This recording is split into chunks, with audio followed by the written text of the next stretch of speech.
righty. If Carol, if you could bring the agenda up on the screen, please. Can you hear me? I want the cameras on. It's not on the camera. No, that's Angela. I put on Tina Jones. The moment. Yeah. Oh, that's the name you use? Mhm. Why do you use Tina Jones? Mhm. Okay, then that's all right. Tina Jones, you might want to mute yourself. We Yeah. can hear your conversation. Yeah. That makes sense. Just a moment. Having some problems here. All right, I'll see if I can find it.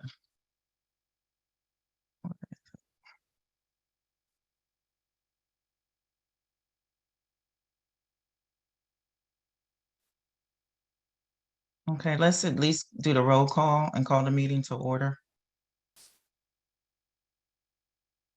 So we're recording, the time is 7:01.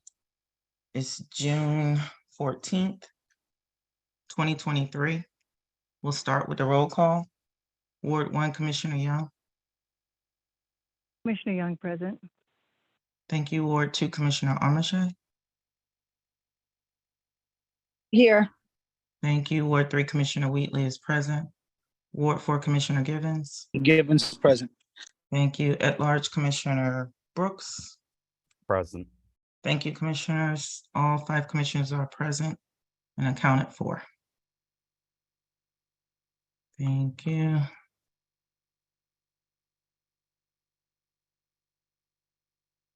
Okay, so next on the agenda is the approval of the minutes and the financials from May 2023. Has everyone had a chance to look at the minutes? Oh, I'm sorry. Let me stop.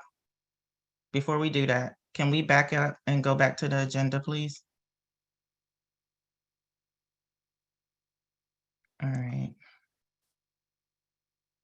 Commissioners, have you had a chance to review the agenda? Is there anything you would like to change or edit before we move on? Anything you'd like to add?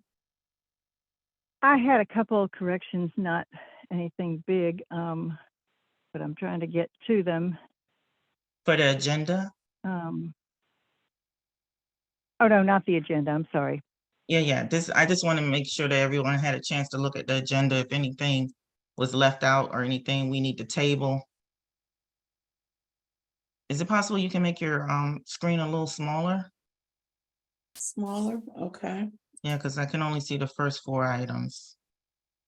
Is that better? That's a little better. No. Okay. Everybody, can you scroll up so we can see the rest of the agenda? So everybody's good with the agenda? Brooks, yes, I'm good for tonight. Yeah, because I have a long list of There's items. one thing. Yes, Commissioner Young, There was one thing I'm not. Hello. we can hear you. There was one thing I'm not sure was on there, and that's the blue pole thing. But I can mention that in my Ward 1 report, or the chief can address it when it gets to him because he and I've discussed it. Okay, would you like for the chief to address it, or do you want to address it under your report? So we'll know. Well, the chief can address it because he explained why it was not workable, and so I think that would probably be best. Chief, could you do that? Yes, ma'am, that's fine. Thank you. Okay, did you want to add anything else? Did anyone else have anything else to add or anything missing that's been possibly omitted? Because I know there was some last minute stuff that we were discussing. And we are going into a closed session this evening, so let's be mindful of that during our discussion tonight. Is Mr. Best with us tonight? He is. Okay, great. And Todd is here. All right, so I do have a few things that I want to discuss under my report. but I'll just address them when we get to my report, hopefully if we have time. All right, so let's get back to the minutes.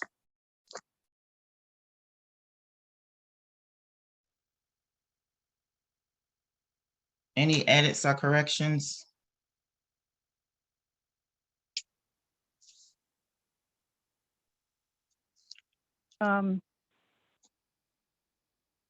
Yeah, unfortunately, I had marked these on the attachment to Carol's new agenda.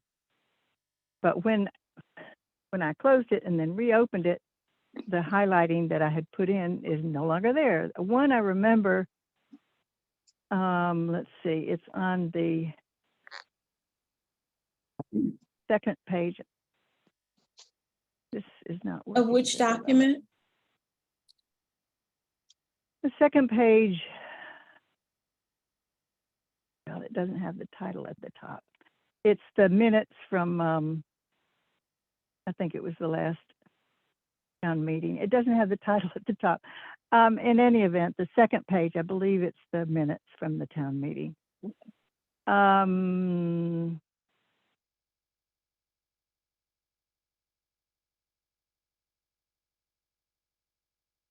There's a work session minutes and then a town hall minutes. It's a third page of the town hall meeting, I Okay. believe. Thank you. One moment. The third full paragraph that starts with Ms. Richardson stated that the town is required to do annual audits. At the end of the second line, it says Ms. Commissioner Young. You can take out the Ms. And then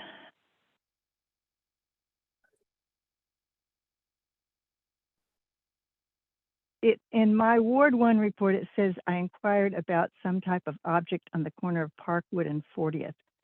I don't frankly recall what that's about, but I think that it says Commissioner Amersfoort also inquired about the object on the corner of Parkwood and 40th. And so I don't know what that is. Artist, do you remember? And was that the tot lot Yeah, that, well, I forget what it's called. It's the one to, yeah.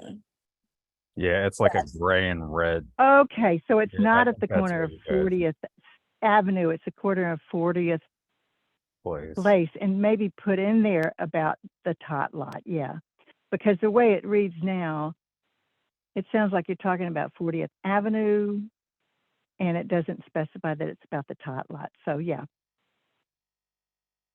add in there about the object in the corner of the tot lot at Parkwood and 40th Place. I couldn't figure what that was about.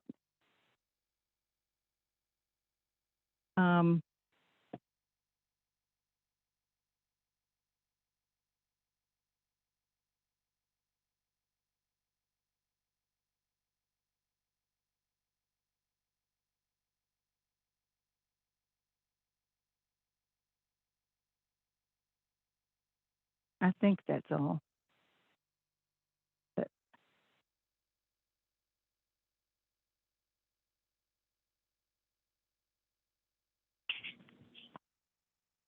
Did anyone else have there's any something edit? about the. I had a question, and that was about the minutes from the budget meeting of May 31st. The end, it says the commission discussed that they will put the acceptance of the resignation letter on the next meeting agenda. And I didn't know how that ever got followed up. Is that the resignation for Mr. Pinckney? I assume that that's what it's talking about. I don't know. I didn't recall that specific discussion. I mean, Yes, because we this did. was, I We remember us discussed it and discussing it. we discussed it and we voted to accept it at the work session last week. it was at the work session. Okay. Okay, then that's all. Any other edits, corrections, questions? Nothing from me.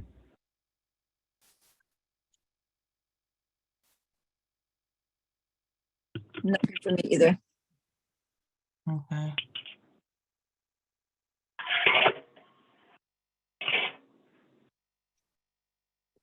I don't have anything either.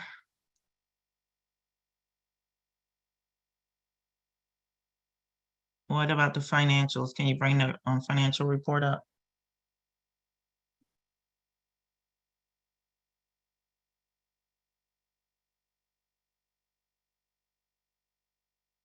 Any questions for Todd?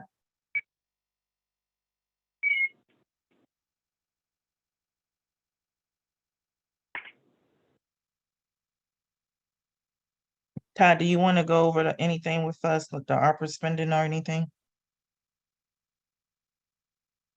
No, I don't have much to address. Financials look good. You know, our budgeted numbers are in line with actuals year to date. Looks as expected through May. Happy to answer any questions, but not much specific to talk about.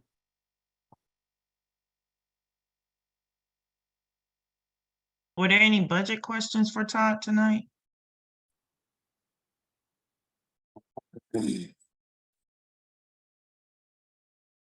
Nothing from me, thank you. Thanks, Commissioner Brooks.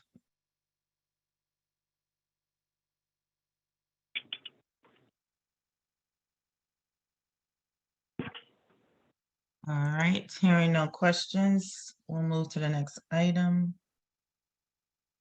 Can you please bring the agenda back?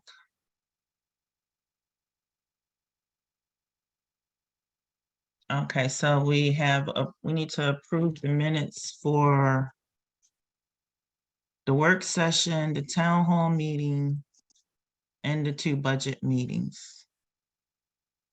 And the May financials. Is there a motion to approve said documents? What about the ARPA spending that's in that same list? Yes, Commissioner Young, I just asked if anyone had any questions about the ARPA spending. I asked Todd and I didn't hear any questions. So that would be Right, approved as well. I'm just saying, when you listed the things, I don't think you listed that one. Well, to that one approve as it. well. Sorry, that one as well. Thanks. Is there a motion? So moved as read. I'll move. Second. Commissioner Young, are you making the second? Yeah, I seconded. All right, the motion has Demetrius been, made the motion. the motion has been made by Commissioner Givens, seconded by Commissioner Young. Call for the vote. All those in favor, please say aye. Givens, aye. Brooks, Young, I. Marche, aye. Wheatley, aye. There are no nays or abstentions. The motion passes. We'll be moving on to our next agenda item, which will be public comments. At this time, if anyone from the public would like to speak, you do have the floor. You can simply raise your hand or chime in. I'll give you a few seconds to come off mute. Please identify yourself. It's William Knight. I'm at 4101 Cottage Terrace. I wanted to address a couple things. First, I wanted to tell everyone who was involved in getting the traffic pole addressed right on the corner of Shepherd Street and Cottage Terrace. Thank you for staying on it, yeah, just the continued efforts. I realized that we were at the mercy of Petco, but the good news is it's done. Now there's not going to be any rusty transformers falling on anyone, and that's a good thing for all involved. So thank you very much for that, everyone. I also have very, very near and dear to my heart getting some speed bumps put into the town, but from my research as well as from trying to get signatures, I just wanted to highlight a couple things. I know we'll be voting on it tonight, I believe, but I wanted to say a couple things. One is I'm just looking at my notes here, sorry. Well, first, I have some representation with me from both Shepherd Street and the Cottage Terrace. all signed on this for this meeting. So thank you for showing up for us and for this cause. Nowhere in Cottage City is there any visible speed limit posting, the traditional kind, not the one that says how much you're going, but the one that says how much you're supposed to go, when compared to all the surrounding cities. So I wanted to just raise that point in the sense of why not, as well as could we put some in? Because if we're gonna require people to you know, follow speed limits and wanting to put speed bumps in here, then speed humps, bumps, whichever one it is, then I feel like they should know what the speed limit is. I don't even know what the speed limit is in the city. But all the surrounding areas, Mount Rainier, Hatesville, Colmar Manor, if you were to drive through, they all have them listed pretty frequently. The ones that we do have listed here are within the range of a speed bump. And it's just warning you to go 15 miles an hour over the speed bump, but there's no actual listing of the speed bump, of the speed posted. Also, along those lines, stop signs that people roll through, which is the reason why we have this this need for speed bumps online here. I noticed in Hatesville, they had some stop signs that were solar connected to some red LED lights, and pretty much they flashed. Yikes, my TV's going off. Just let me pause it. Sorry about that. Okay, that's not working. Sorry. Sorry. Okay. It unpaused. Sorry about that. So yeah, they have these stop signs with some solar panels on them, and there's these red LED lights that blink when it gets darker. I just think that a few places in the city, that wouldn't be a bad idea, because some people say that, well, I don't see the stop sign, or when the cars are parked on the side of the street, there's no stop sign. There's not a visible stop sign. So just another idea to throw in with the speed bumps. And then last but not least, and this one could hit the wrong way, but I just wanted to say it and say it out loud, because all the folks on Shepherd Street, which I'm a part of as well, I'm on the corner of Shepherd and Cottage, have, not all, but some have shown interest, and some are on here tonight, have shown interest in a speed bump on this street as well. Now, when I got signatures for the Cottage Terrace portion, it was at a time in in this country when you didn't necessarily want to worry if you went up to somebody's door to get a signature if you would get shot. But things have changed very rapidly, and I don't even feel comfortable going up to people's doors now to get signatures, although I got approximately 60% signatures, I want to say. I'm not so sure how many it was in the end. But what I do want to say is things like our safety of our kids, things like safety of our pets should not be dependent on a majority ruling in the city. It should be based on safety. And if there are people speeding, and we are a community that is, a neighborhood community, there should not be a threshold of 75% in order to get a speed bump put in to protect the citizens of our community. So therefore, what I'm proposing is, as soon as possible, to get a speed bump put in, or two, whichever, however it works, put in on Shepherd Street, as well as along the path of Cottage Terrace, because the speeding is kind of ridiculous. And I should mention that our neighbor's cat was rolled over by someone speeding very recently. Now, I have my own opinions about cats, but I'll leave them out and say, hey, this should not be happening. Because, yeah, this just should not be happening. Let's hope that it doesn't come to the point where it's going to be someone or some, someone's dog or something that that ends up getting hurt because of these speeders. Okay, and that's all I got. And yeah, that's all I got. Thank you. I would, yeah, and I'd love to step in. Hi, I'm Erin Seaboyer. I actually live on Shepherd Street. And so this kind of is part of the reason I'm joining for the first time. We moved here end of March. And, it being a dead end over here and just, only a few houses really on the street, I didn't really think that that would be a problem. But we do get it, particularly later in the evenings, like despite how short the street is, they kind of start at the end and just like go down the road as fast as they possibly can. I mean, we have pets, we're good about keeping them on leash, but it's not like they've never gotten out and accidentally run into the street. And I know there are also young kids on the street. So I just saw in the newsletter that it was an option to gather signatures. I hadn't had a chance to do it yet, but I figured it would be great to hop on and just kind of express that we're feeling the same thing and that, we're totally in support of this. And if I do need to go out and get signatures, I'm happy to do that. But I also agree that, because it's a safety concern, that it might just be something we want to make happen. So thank you. Thank you, William and Aaron. Is there anyone else from Shepherd or Cottage Terrace who would like to speak? This is Kimberly. My husband Brandon and I live on Cottage Terrace, and I just really just want to echo everything that William and Aaron said.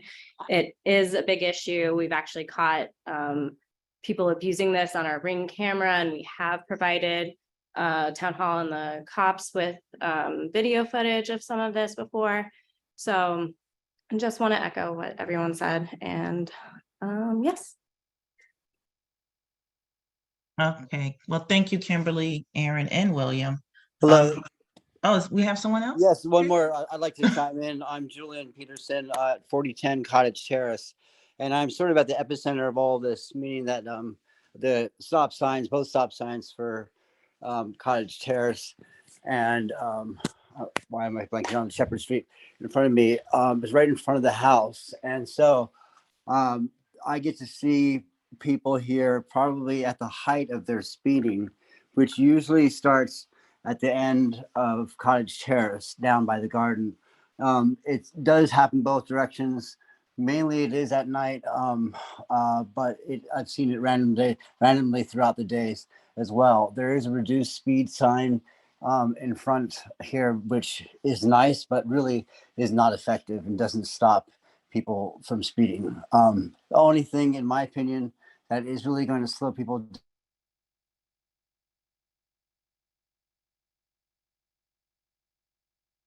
Julian, we lost your audio.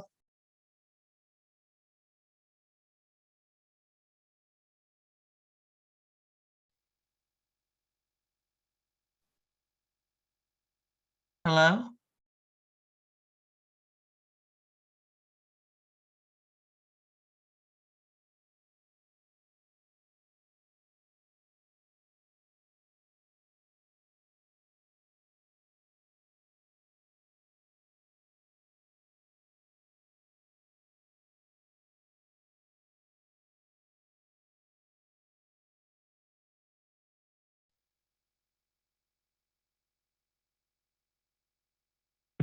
Can't hear anything. Yeah, I was just about to put in the chat. I can't hear. Julian, we can't hear you. We lost your audio. I wasn't sure if it was our end or your end. No, it's his end. It's I can his hear end. everybody else. Yeah. Okay, great. All right. Well, Oh. maybe Sorry. Sorry, I was on mute there. I don't know where I stopped off, but other than to say that, yes, I'm in full support of this and don't want to wait for a tragedy to happen, in order to get something to put in that's going to prevent people from speeding and abusing this, making this a little like drag strip, which it's not. So. Commissioner Givens. Yes, Commissioner. So I want to address one of the things that William had brought up. And, while, we've been dealing with speeding for years in Cottage City in ways in which we can address it. So speed humps was an opportunity. Years ago, and they've gone through several variations as far as, the requirement for signatures, and so, and we've kind of opted to kind of look at that as it's not hard and fast, but, you have to have some mechanism in place, whether it be a speed study, or or some type of petition, right? Because otherwise, then, we go out, and if we just did it on our own, willy-nilly, based on one or two people, then we put a bunch of speed humps in, and everybody's mad at the government for having put all these speed bumps, and who told you to do all of this and that. And while it may be, I'm not here to advocate whether it's not effective, but I am here to say that we have to be conscientious about how we go about that as a government. So if the commission wants to revisit the threshold, or they want to move to some type of traffic study that, and even with the traffic study, there would be, of course, some type of parameters, then that's something they can address. But know that when we had started it, it's always in the good intentions of the residents and being conscientious about the residents as to what they want. I hear what you're saying as far as the speed, because I live on the street too. I see them. I'm not here. This is not about our street. This is about our town. And so we have to be conscientious and considerate as a government for about the overall policies. We don't make policies based on one street or one person.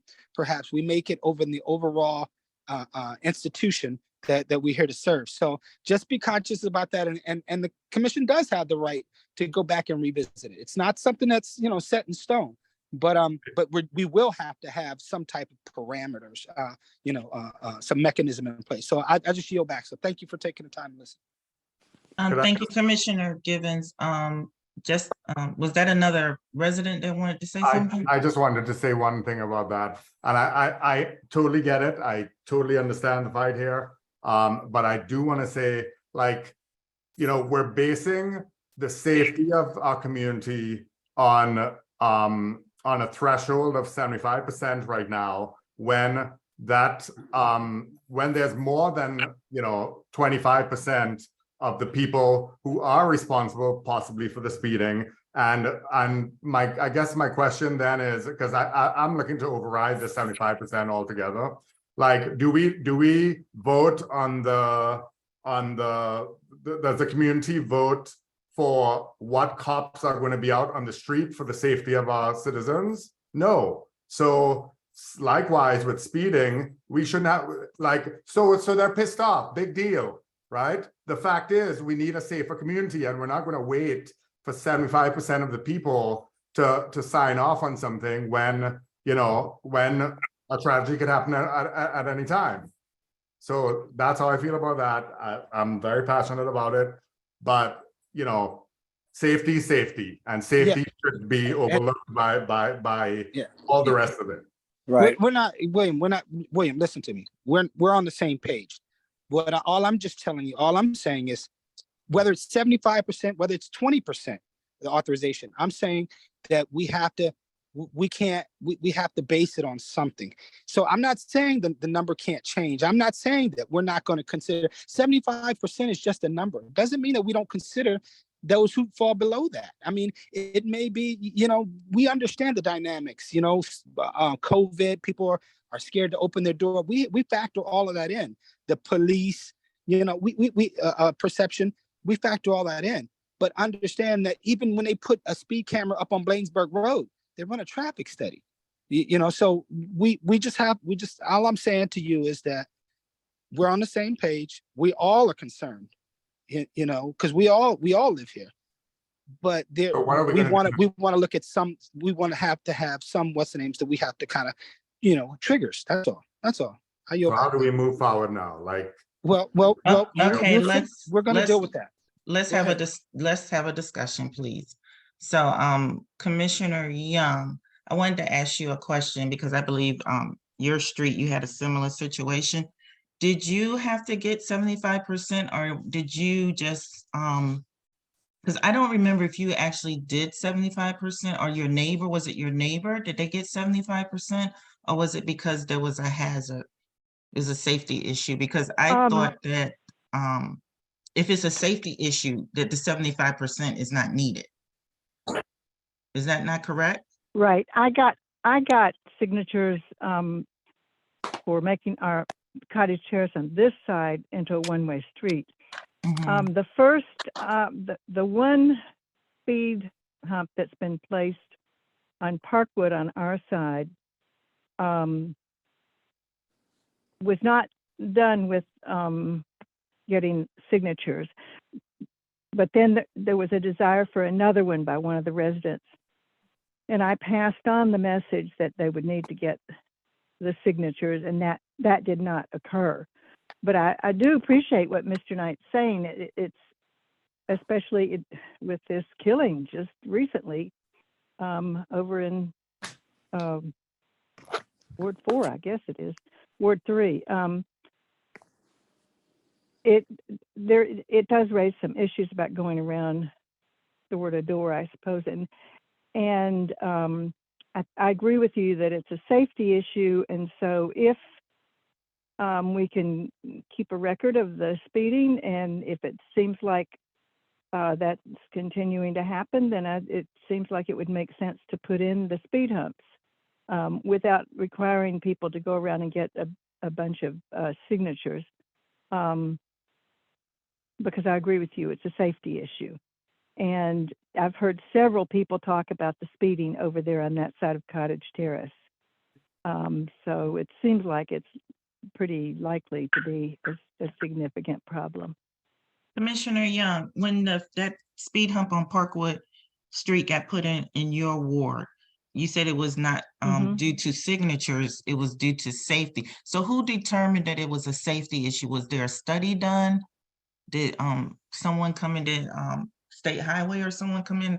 Because I'm trying to figure out if we can do the same thing in Ward 4 that we did in Ward 1. I must confess, I just requested that it be done, and then Mr. Pinckney arranged to have it done, and I don't think it was until after that was done that the issue of, well, the actual requested place was not the place where it was put. And so at that point, they said, well, you needed to get the signatures. And that was not done after that point.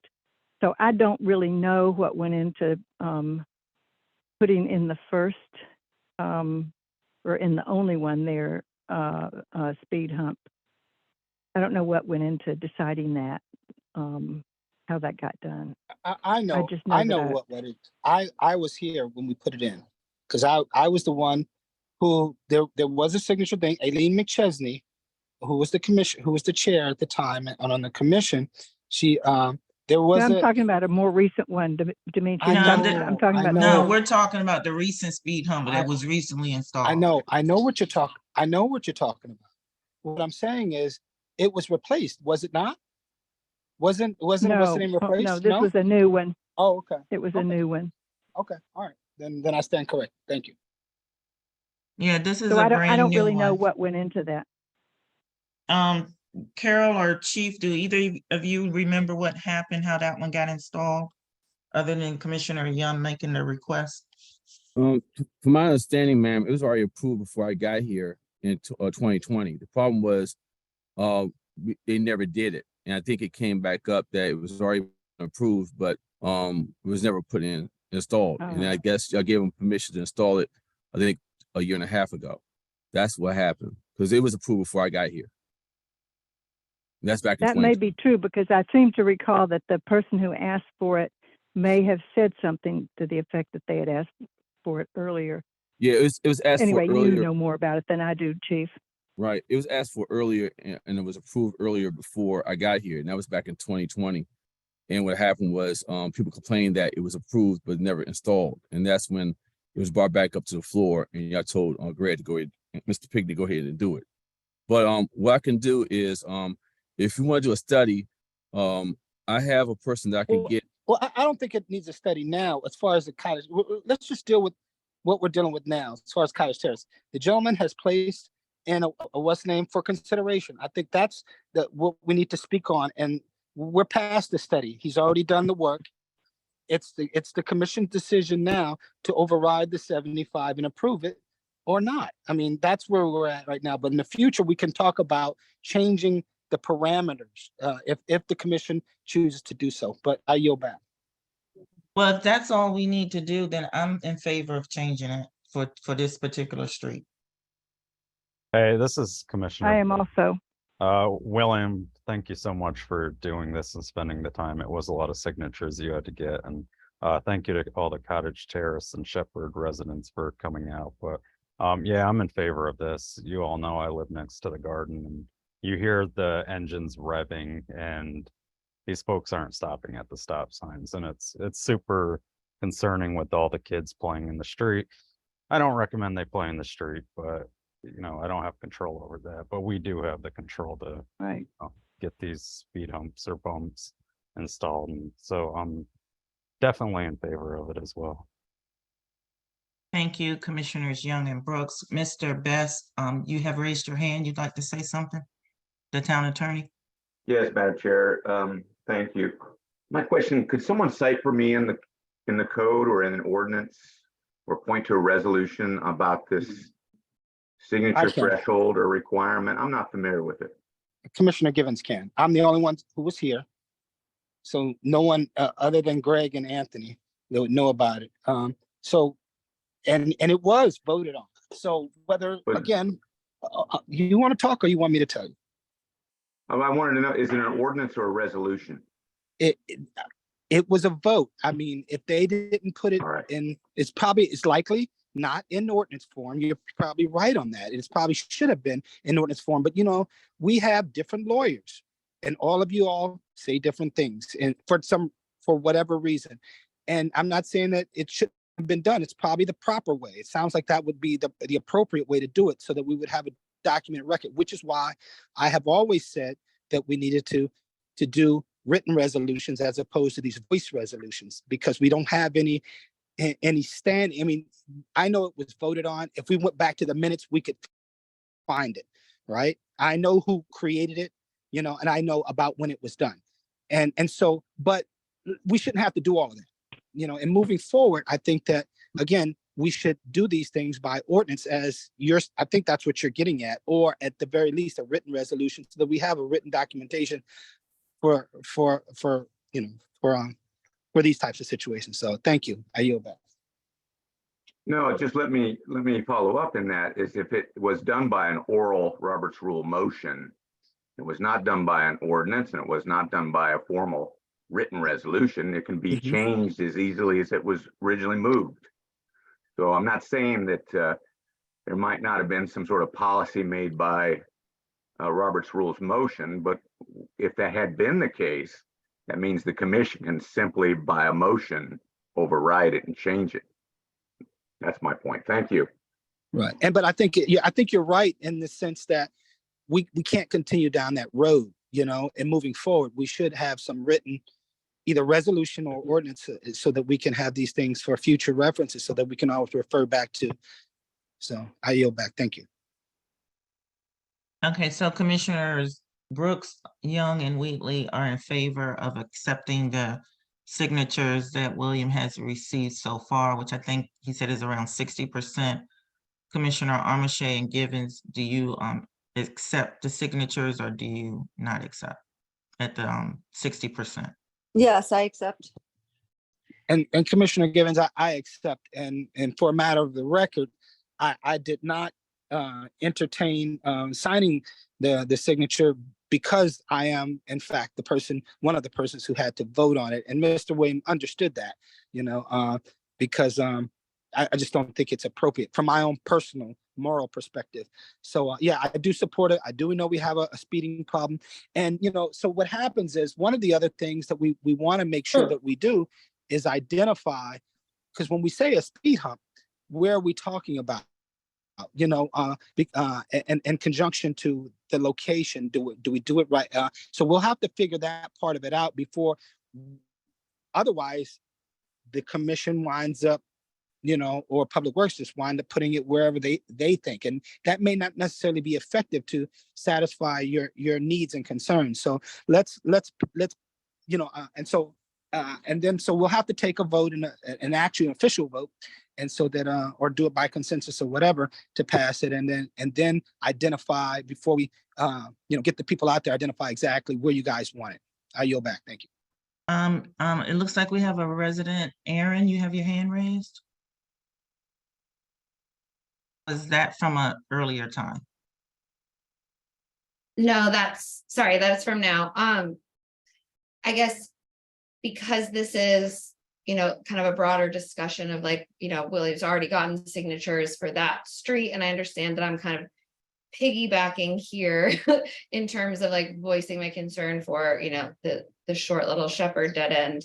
So I guess I'm just curious, if I should proceed with trying to get signatures, if we're putting these together. I just am looking for a little guidance. William, the signatures you received, were they just on Cottage Terrace or were they also on Shepherd Street? They were from just Cottage Terrace, because of the rules that were written on the top of the page, but I mean, I would like, I don't know how this all works, but I would like if this whole, this whole section just could be included. I can tell you right now that I would personally just go out and get all the signatures minus 3 houses I can assure you will not sign. And those 3 houses are partly responsible for the speeding, as well as, well, I just don't want to mention any names, but just some folks who would probably be difficult. But I would say it's about 60% on Shepherd Street as well. Okay. If I were to gather the signatures for you, and I know all the folks on Shepherd Street, so I don't feel that none of them are going to shoot me. I could go and get the signatures.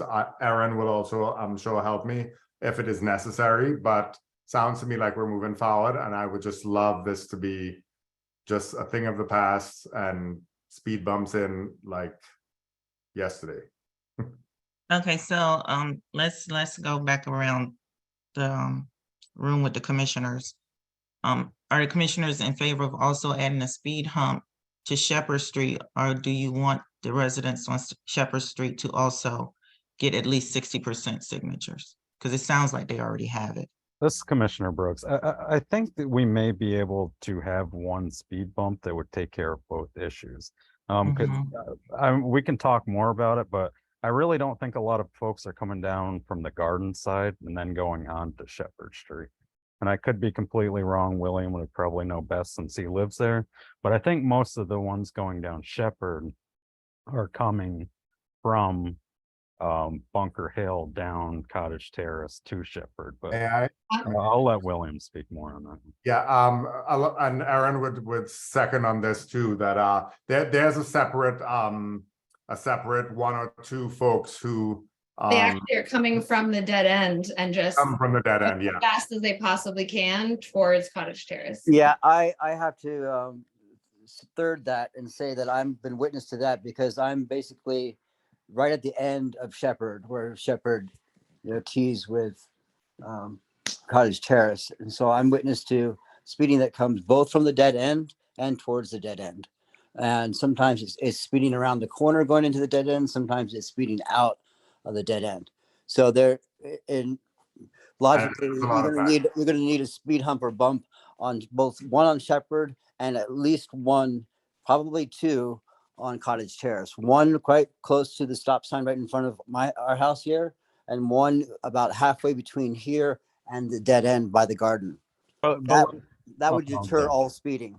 But let me ask though, when they're turning, are they turning towards the garden or are they turning back? They are turning towards, exiting, the neighborhood.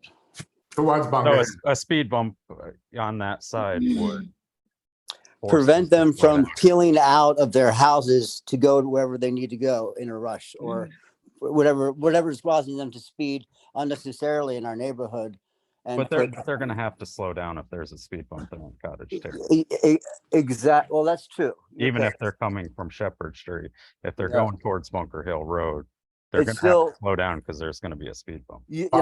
That is correct. But they're speeding on Shepherd also. Yeah, I was going to say that only addresses the intersection. But even then, you would have to look at adding 5 or 6 up Cottage Terrace, because they're starting to speed by my house at the garden and having all that time all the way down to the stop sign. Right. Right. That's an even shorter distance on Shepherd Street to where that new speed bump would be. I'm just saying, it might be something we would want to talk about. Sure. I'm So, sure so we allow, discussed allow me that. to make a recommendation. Allow me to make a recommendation. I think a lot of the problem is, and I know that, I don't forgot your name, but I know where you live. You T-bone Shepherd Street. There's no stop sign. Okay. And so what happens is there's no inclusion for those people to stop. So perhaps what we can do is to put a stop sign right there on the corner, you know, and I know what you're going to say, well, they're not going to stop at the stop sign, but I'm thinking if you have the ability to stop, you know, there's a stop sign, then you're putting a speed hump, you know, shortly thereafter. And, you know, I'm not talking about the other one, because I could concede to 2. You know, I could concede to 2 halfway down to the garden as well, you know, but I think what John is saying is you would anticipate putting it from the left, I guess it comes across like Brittany Drakeford's house. Is that I'm about, you know, right in front of there, you know, so when you come out, you have to stop the stop sign, and then you would still have to cross over the speed hump. So you definitely could not speed coming around that corner, you know, with the speed hump right there, even if there were no stop sign. But I would advocate, let's go ahead and put a stop sign there as well. So, but and maybe perhaps that would help a lot. But yeah. Commissioner Givens, that's exactly what I was thinking. That I mean, they're going to have to slow down, but you know, I do think maybe the stop sign. In addition, yeah, of course, they're running stop signs as it is right now, but there would be that secondary backup of there will be a speed hump. And I agree. I think that you should identify, and it would take you all to, and perhaps, you know, figure out where the secondary speed hump would be on Cottage Terrace, because they do come down from the garden, you know, and so, you know, before they even hit the stop sign. So, but yeah, I think at this point, what we need to do is make a motion and to approve two speed humps, you know, and Mr. Best, would you advocate us doing this by ordinance, or can we do it by voice vote and then write up a resolution to be signed at a later, a written resolution to be signed at a later date by the chair? Mr. Best? I would say just do it by voice vote. If you want to formalize this and put this in law, then you probably should do it in the form of an ordinance, put it in ordinance provision. I will say, since I'm got the floor right now, that speed humps are disfavored in Maryland, and they add a great deal of liability to municipalities. However, they are effective, and there are a number of municipalities that have them. So I guess in order to minimize or mitigate your liability, you gotta make sure they're well marked and they meet the Maryland Uniform Traffic Control Device Standards requirement, have signage to warn the public. Because if someone gets hurt rolling over a speed hump and they have an eggshell spine or they're vulnerable people, they'll still have a claim against the town unless it's well marked. So that being said, yeah, I would recommend just a voice vote, because I don't know of any formal provision in law that would require some sort of threshold for petitioning. Oh, thank you. And I would say, as a matter, and I don't know if this is being done or not. I know it's supposed to have been done. I've been advocating it for the longest time. For these resolutions that we vote on, you know, these rules, Robert Rules of Votes, that they be put in a form. We created a form, I thought we did, or talked about a form, and I'm not sure if this binder is being kept. And if so, then we could always refer back to it. So, with that said, I'd like to go ahead and make a formal motion to install. Commissioner, go ahead. Yes, before you make the motion, yes. I know William. I just have one thing to interject, which is pretty important from the signatures that I did get. Mr. Best, I think is the name.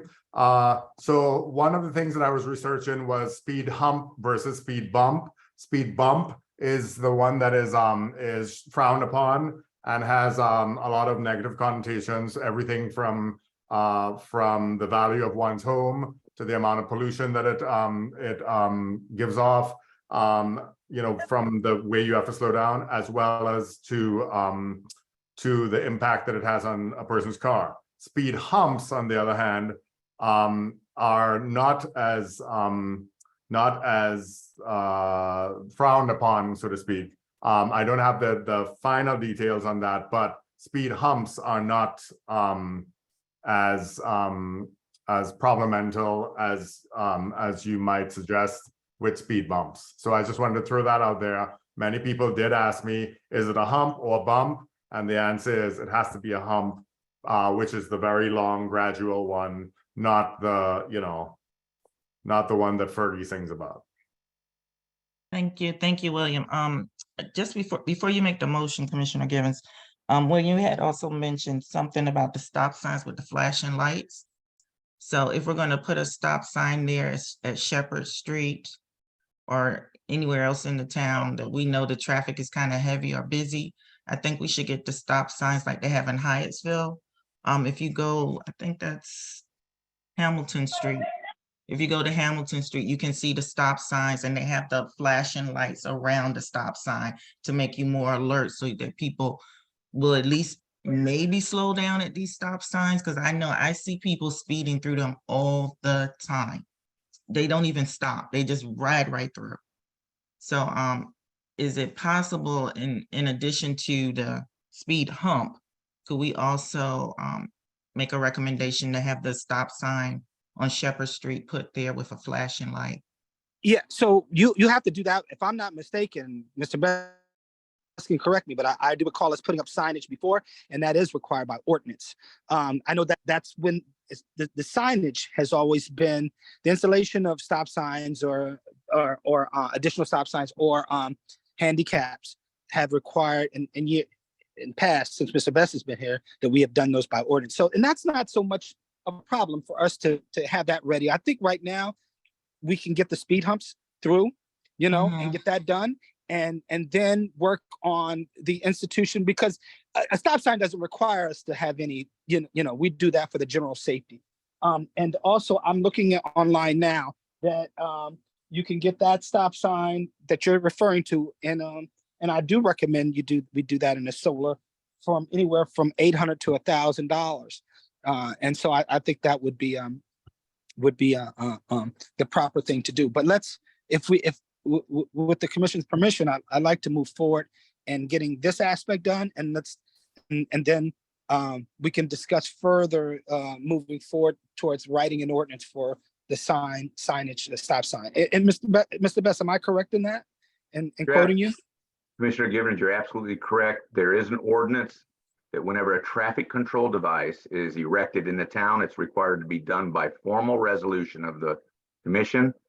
Now, but a speed hump or a speed bump is not considered by law to be a traffic control device. So the formality doesn't apply to those humps and bumps. It does apply to the traffic control devices as you refer, Commissioner Givens. Thank you. Thank you. Thank you. Okay, so you want to go ahead and make the motion. We'll work on the traffic signs later. Or the stop sign. That's correct. And then, and also we can get some compared pricing, and then that way we can all agree, and without taking a vote to have that ordinance prepared for next month for a stop sign at that location. I'd support that as well if the other commissioners are in support of creating that. So I'm in support of it. Yeah, I'm in support of it. I'm in support of it. I'm in support. Okay, so thank you. So I think you have the marching orders, Ms. Richardson, and Mr. Best to create an ordinance for the stop sign to be placed at the corner of Shepherd Street, facing leaving Shepherd Street onto Cottage Terrace. So with that said, I'd like to go ahead and make a motion based on the speed hump. What's it called? Petition that was placed by resident Mr. Willem. What's your last name, Mr. Willem? Willem, what's your last name? William Knight. I'm sorry, Knight. Mr. William Knight that who's gathered amount of 60% of signatures. The commission authorized that this 2 speed bumps to be placed in accordance with I guess in agreement with those residents who've I guess I don't know how to maybe I'm lost. Mr. Best, help me out here because I'm a little bit lost on this one. Mel, So, 'cause I wanna make sure I they think get placed. you covered the traffic sign. I mean, I'm sorry, I keep wanting to say traffic sign. You covered the speed humps. So that's all we're gonna vote on tonight. Okay, right. And I guess we'll revisit Yes, Shepherd yes. Street, and we'll revisit the traffic control sign with the ordinance at a later meeting. Yes. So is there a second on the motion for the 2 speed humps Brooks, on second. Cottage Terrace? Brooks, second. Okay, so the motion was made by Commissioner Givens, seconded by Commissioner Brooks. All in favor, please say aye. Givens, aye. Brooks, aye. Aye. Young, I. Wheatley, aye. There are no abstentions or nays. The motion passes. So as a matter of process, what'll happen, Mr. Williams, so that it's not gonna happen tomorrow. So what happens is we're required, and we can override those requirements, but based on legitimate reason, we're required to go out and get 3 estimates. And so we'll have to get those 3 estimates. And then select one of the people. I believe we can override that based, but I can't recall what the parameters are for overriding the requirements that we have in place. Mr. Best, can you advise? Yeah, the requirement for competitive bidding or procurement can be overridden by, I believe it's a supermajority vote, but I'll look in the charter if I'm wrong on that. That means it'd be 4 votes. And let me also say that the county has, like many jurisdictions, specifications for how wide, how tall, how much tapering is done of a speed hump. And I'm assuming when you approve this, you're going to abide by the county road ordinance, which you have all adopted by reference as your own in your code of ordinances. Yes. Yeah, I believe we have. And Wanda, you can speak to, I think you had some, because I think you had requested that they be wider as far as, longer. Not, I mean, you know what I'm saying? You're talking about the speed humps? Yes. Yeah, I think more the gradual. wider ones are easier to roll over. You can just roll over versus having to come to a complete stop. But yeah, that I tend to prefer Yeah, they the have them wider like that in ones. Chevrolet. They have them like that in Chevrolet too. So, I think so. We'll begin to work on that, Mr. Could I just speak to that quickly? Hold on one second, Commissioner Young. Chief, you have your hand raised, and then Commissioner Young, you can follow him. Yes, I'm not sure, but I believe we just had those speed humps installed like less than 6 months ago, because we had a individual went through the bidding process that's less than 6 months ago. Can we still use that same vendor? Because we just got a Parkwood installed like 6 months ago. I'm just asking. That's for you, Mr. Best. Oh, I'm sorry. Can you use the same? Yeah, because you have a very liberal waiver. And by the way, I just checked your charter. It's just a regular majority rule vote on waiving the procurement requirements. So that can be done readily, and you can do what the chief is suggesting. Thank you. Yeah, because they did an excellent job and they installed it perfectly. If you go over to Parkwood on Ward 1 side, you see they did it excellent job and they properly marked it. Yeah, so I think what we need to do is just give them a call and get an estimate, because I believe we had picked them based on the fact that they had given us a fair price, and apparently they've done some work for us before. So if I'm not mistaken, I yield back. Commissioner Young?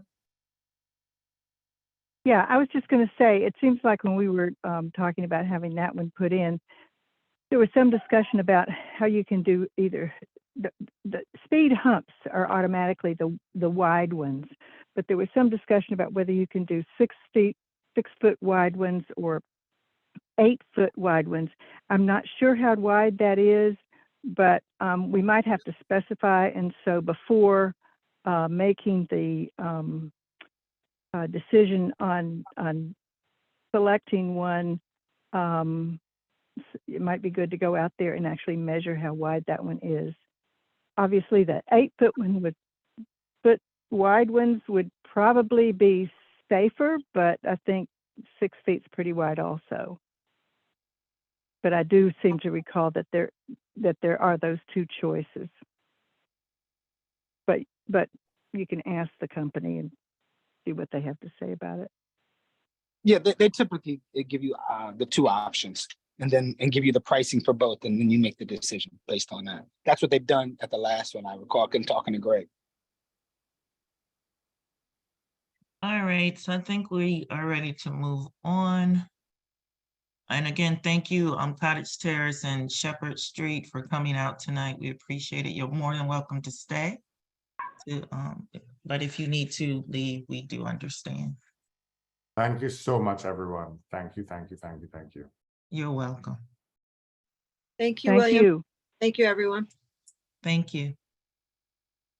All right, let's see. Next is old business. Zero waste. Is that the new waste collection service? Yes. And they're supposed to be on the line. Is Zero Waste on the line? Yeah, they are. You're muted.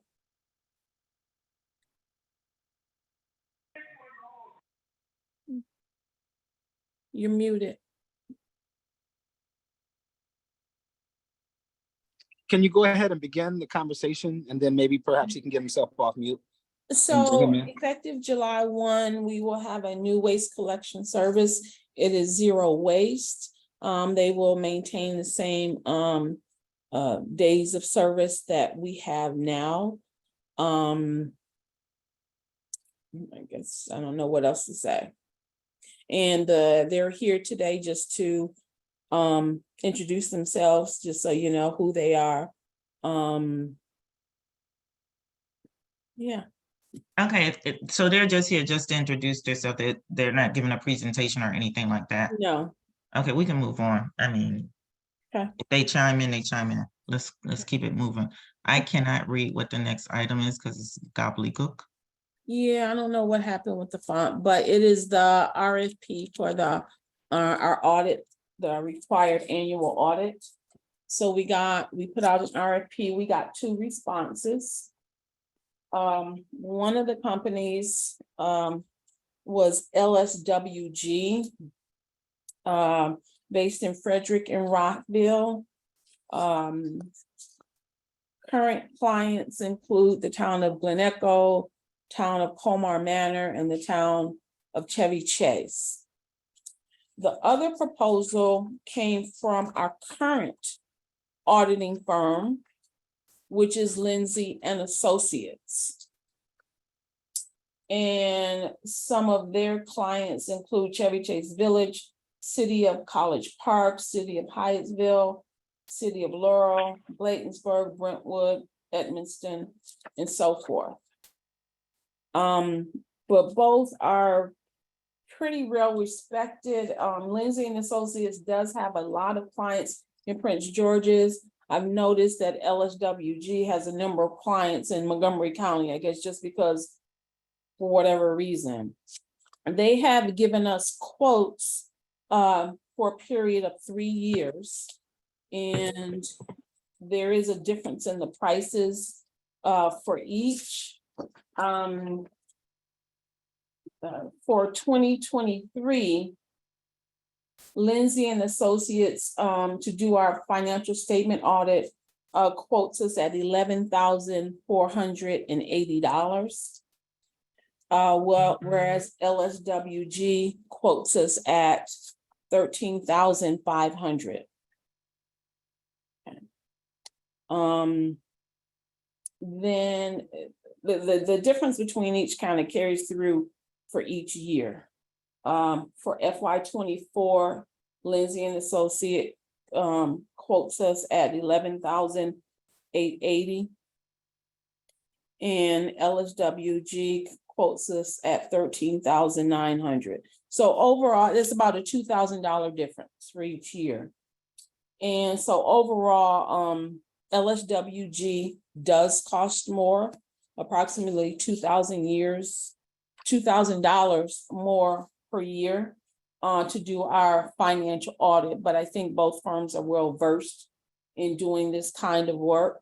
We have experience with Lindsay and Associates, but there are a number of municipalities and corporations who do use LSWG, and it is a smaller firm, so that may be attractive to some. Think you get more attention. I don't know, but I thought the reason why we had put the RFP out was because there were some concerns with Lindsay and Associates. you are correct. When we did the audit last year and I was reviewing it, there was some language I found in there that was not accurate about us being subject to lawsuits. So it was something they put in by error. So I went back and checked the previous year's audits, and that same line was in the previous year's audits. And the town has been with them for a number of years, maybe almost 10 years, I don't know. But I looked through a lot of audits by Lindsay and Associates. Yeah, and I thought one of the recommendations we received, at least from what I remember, was that we should switch out the auditors at some point because Correct. they keep making the same mistake because they're just carrying over from what they did the previous year. So Right. although they did apply for the RFP, I personally don't plan to.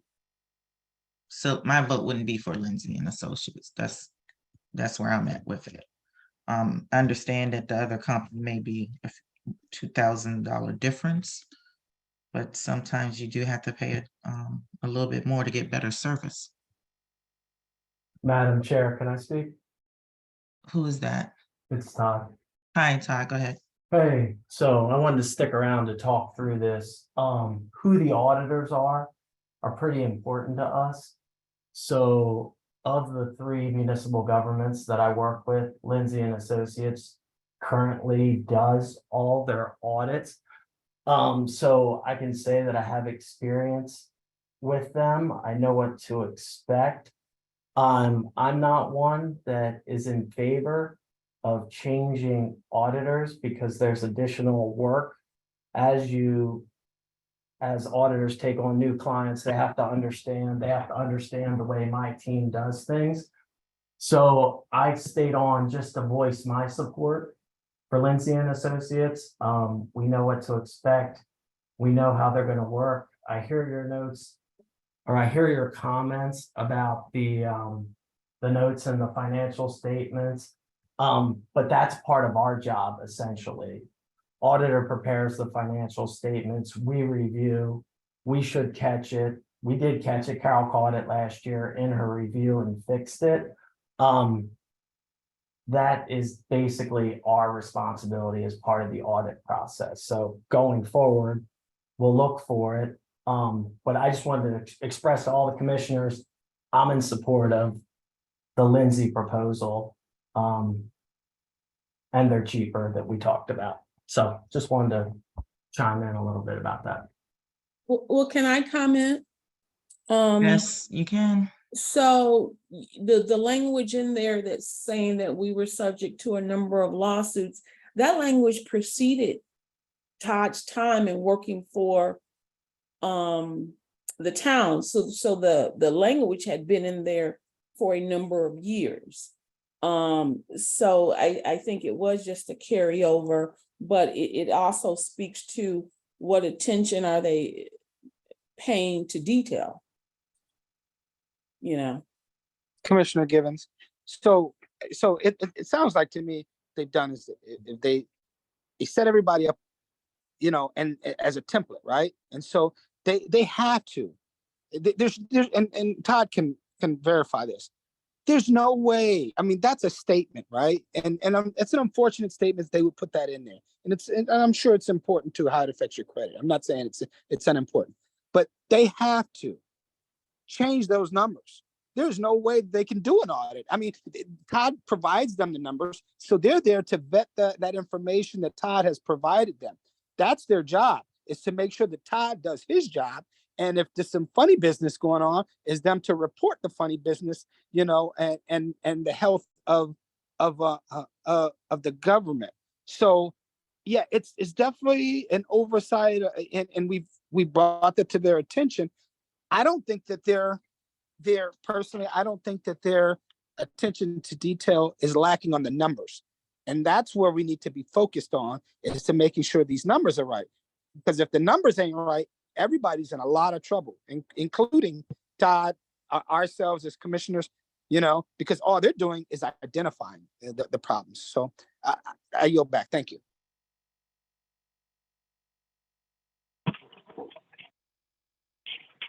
Any other commissioners have any comments? Because I thought the whole reason why we asked for the RFP was because we wanted to get a new company, but I hear what Todd is saying. I hear what you're saying, Commissioner Givens. I'm still ready to switch. In my understanding, weren't you all advised that periodically you should change your auditing firm? I believe I heard a commissioner say that. Well, if I'm not That was mistaken, Mr. Best. Mr. Best recommended that. Mhm. But I thought we already had this discussion. I thought that's why we put the RFP out. So I'm just saying, if we were gonna end up staying with Lindsay, what was the purpose of us putting the RFP? That's all I'm saying. Well, no, it's good. I think it personally, I think it's good to put an RFP out. I you know, for different reasons than what you're speaking. I'm not saying that what you're speaking of would be an invalid reason, but you always want to test the system to ascertain, to ensure that you're getting the best pricing for the products that you're asking for. So, but I would like to hear from Mr. Best to elaborate on his statement, and considering what Todd has chimed in and said as our accountant. Thank you.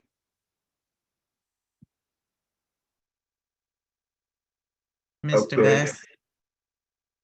All right. I have run across Lindsay and Associate with some of my other municipal clients. I've not heard anything negative from other municipal clients about Lindsay and Associates. I know that Lindsay and Associates has a presence with MML. I've not heard anything from my MML colleagues negative about Lindsay and Associates. In terms of replacing your auditor, there was a time, I want to say 5-6 more years ago, where it was considered a best practice to change your auditor every 3 to 5 years, or not allow them to overstay and become overly familiar and take shortcuts. It was good to change out. That has ameliorated to some degree. That's been lessened to some degree by folks like GFOA. It's not as important as it was, and this is recently. And I want to also say, I haven't received an audit report for some time. And I think Ms. Richardson conveyed that there was some language about legal liability or something to that effect. Had I maybe reviewed and received for review the audit in its draft, I might have said something about that. I just don't know if anything that was inaccurate in this language was materially problematic for the town. So, you know, I would say stay with Lindsay and Associate, because it is when you change auditors. I have a town that changed their auditors recently, and oh my goodness, they changed their auditor. Within a year, they terminated their treasurer, and they had to hire the old auditor back, and they're late with getting their audit reports to the state. So it's a mess, because in part, not completely, but in part because they changed auditors. So it's something you want to do very carefully and have good reason to do so. Thank you. Okay, in regards to you not receiving the audit, I would say I don't think any of us have received it. I know when I first joined the commission, I remember getting a little blue binder with the audit, and I would get a regular copy. Every month, they would send it to us, and they would print it out, and, you know, it was a nice little binder and everything. And at some point, we stopped receiving those binders. So I don't know what happened. I don't know if they just, you know, decided to just give it to the town manager or what, but, I don't think any of us have actually seen the audit. At least I haven't seen one in years. Chief, Yeah, you have, they stopped printing them in the binders and just sending them electronically. well, I know they never forwarded it to us, or if you received it, we never received a copy from you. Chief, you have your hand up? Or is that from an earlier time? I think that's prior. It's been up for a while. Okay. All right, I'm still in favor of trying a different company. But of course, whatever the majority decides is fine. I've only heard from Commissioner Givens. Commissioner I'll- Young, Armache, and Brooks. Any discussion? No, I'll speak if, I would just say that the RFP itself is, I mean, it's not wasteful. It's good to make sure that we're getting competitive services. But as far as who we choose, I'm fine either way.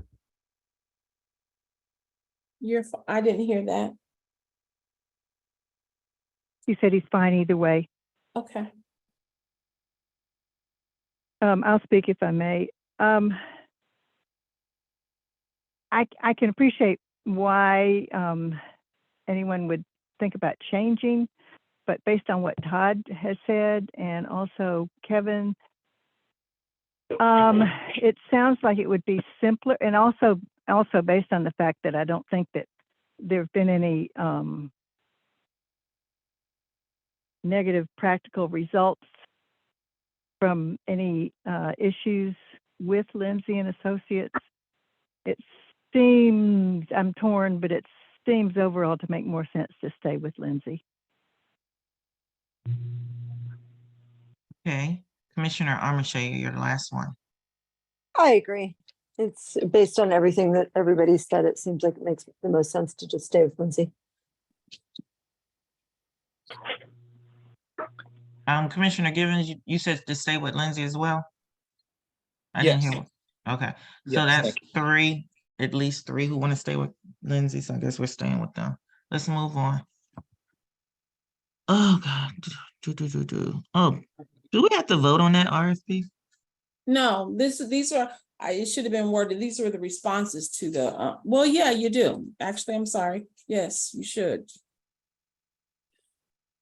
Anyone want to make a motion? I'll make it. I make a motion. Is that a 3-year plan? Yes. Yes, Okay, yes, it's thank 3 you. years. Thank you. I make a motion that we continue to provide, to receive services from Lindsay and Associates for our auditing of our accounting auditing for the next 3 years, beginning 23, 24. Years 2023 and 2024, beginning then. And 3 years thereafter. Thank you. I second.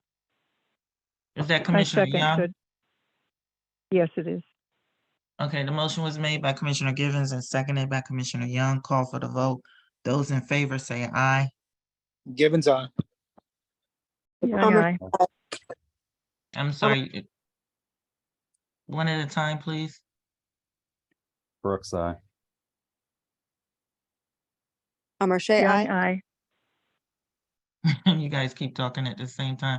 Sounds like you both said aye. Those against say nay. Wheatley, nay. So there are 4 ayes and 1 nay. Motion passes. And Commissioner Wheatley, Yes? Just to clarify, so it would be for the fiscal year 22-23 is the start of the 3 years. So the current fiscal year is the first year that we're talking about. My mistake. I said 23, 24. Then do we need to redo the motion again, or Mr. Best? Yes, Okay, thank you. I make a motion that, so I make a motion that we continue receiving accounting service from Lindsay and Associates for our yearly audit, beginning fiscal year 2022-23 for a continuous 3-year period, at which time we will reassess. I don't even know that. That's not necessary. I scratched that. That's it. Thank you. Second, Motion was amended by Commissioner Givens and seconded by Commissioner Young. Call for the vote. Those in favor say aye. Givens, aye. Brooks, Young, I. Marche, aye. Those against say nay. Wheatley, nay. 4 in favor, 1 against. The motion passes. Next on the agenda is the parking lot lights. Yeah, this is just to replace 8 parking lot lights. And then there are 2 light fixtures that need to be repaired. Okay.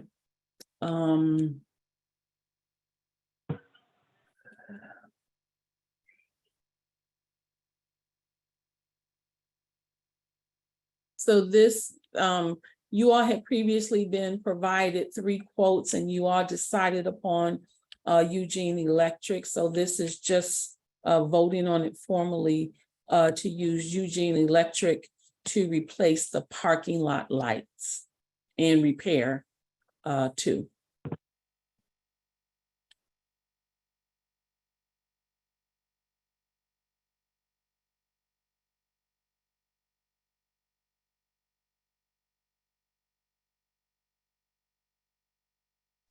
Okay, so is that it? Yes, that's it. Okay, all right, so can we move on to the next one?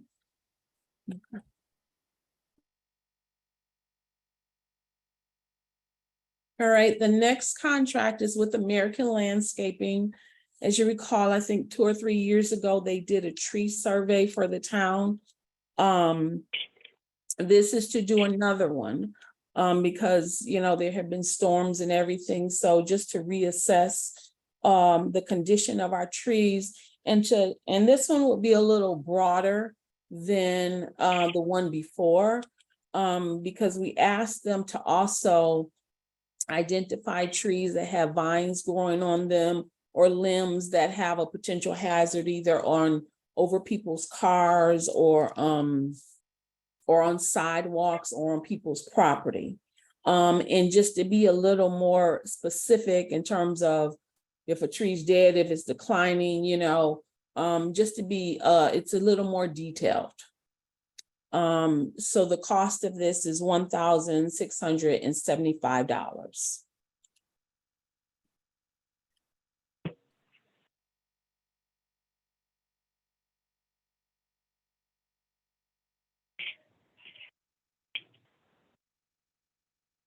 Is So that it? Wanda, I think she's looking for a vote to Yes. approve the estimate, because that's the estimate for them to do an estimate. No, that's the actual price to do the survey. Well, that's what I mean, survey. okay, I'm sorry, survey, apology. Okay, so. All right, if you wanted a vote, you could have said that.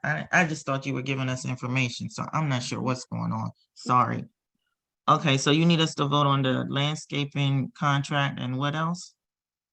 Yes, because it's over my authority, so. So is that the only thing you need us to vote on? In the Eugene, we need to go back to that one, Eugene Electric.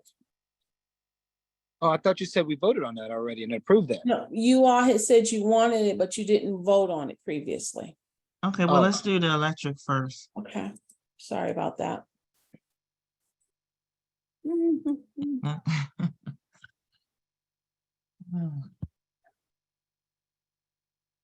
Now, understand on this, it's a range because a couple of the lights that they have to go into, they don't know what they're gonna see. So the estimate or the contract has a range. So I just want to point that out so you all understand why it is that way. Because until they get into it, they don't know how much they're gonna have to do in terms of just replacing something or rewiring. So the range is from 4,000 to 6,000. It says 4,000 or 6,000, which is a little strange wording. It should say or to 6,000. Right. Yeah. So I'll have them change that. Thank you.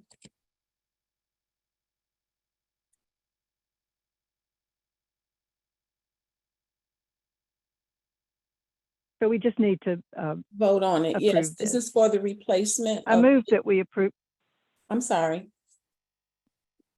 I was just going to move that we approve the electrical contract agreement with Eugene Electric Company. And what's the date? The what? I said, is there a particular date on it? I'm not seeing the whole thing. I don't know.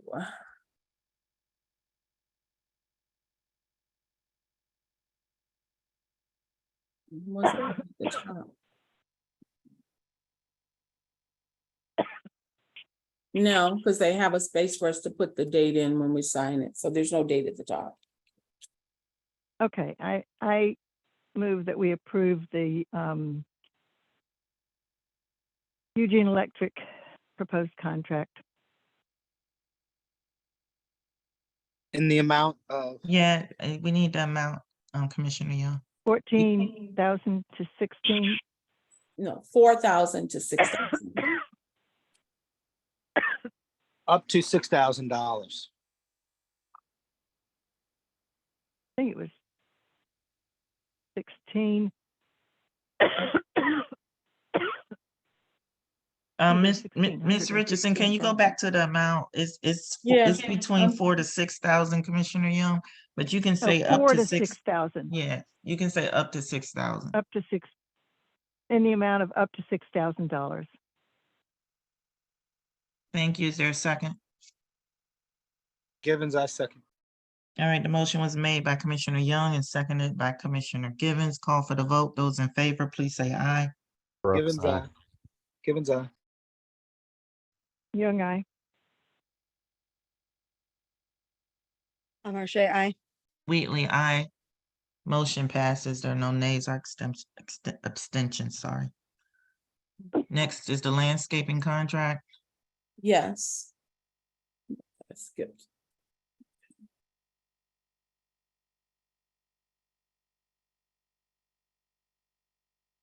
So this is for the tree survey of the Correct. town for $1,675. Is there a motion to approve the survey? I move we approve American Landscaping proposed contract in the amount of $1,675. There's a second. Brooks, second. Motion was made by Young, seconded by Brooks. All in favor, please say aye. Givens, I. Brooks, aye. Young, I. Marche, aye.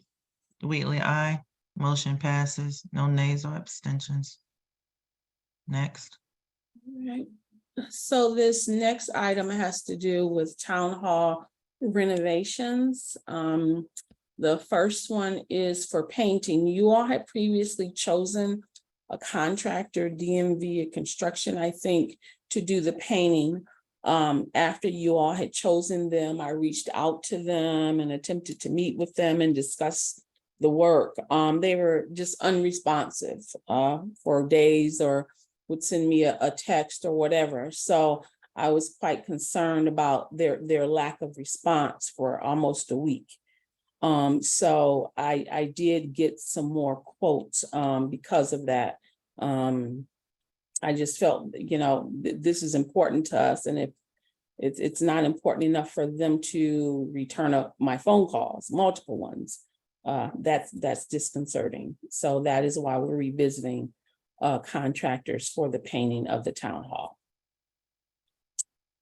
So this first one is CertaPro. It is $8,977.15.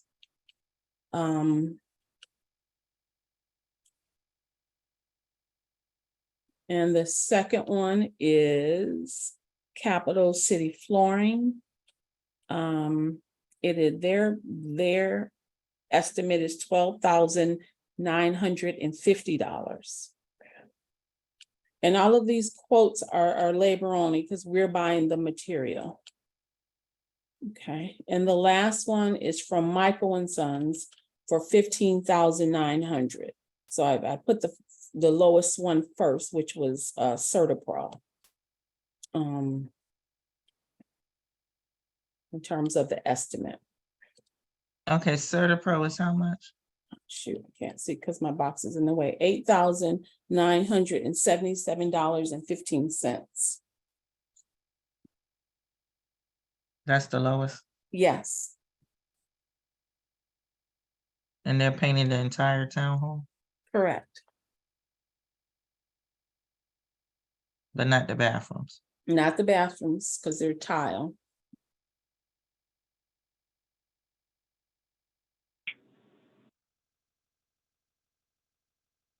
What about the ceiling? They're doing the ceiling. Yeah. they in the got bathroom? ceiling. Yes. I'm sorry, I forgot about that. Okay, I don't see that listed. Well, it was part of the discussion. We can just amend that. It's not a big one. All right, so, which company do the commissioners want to go with?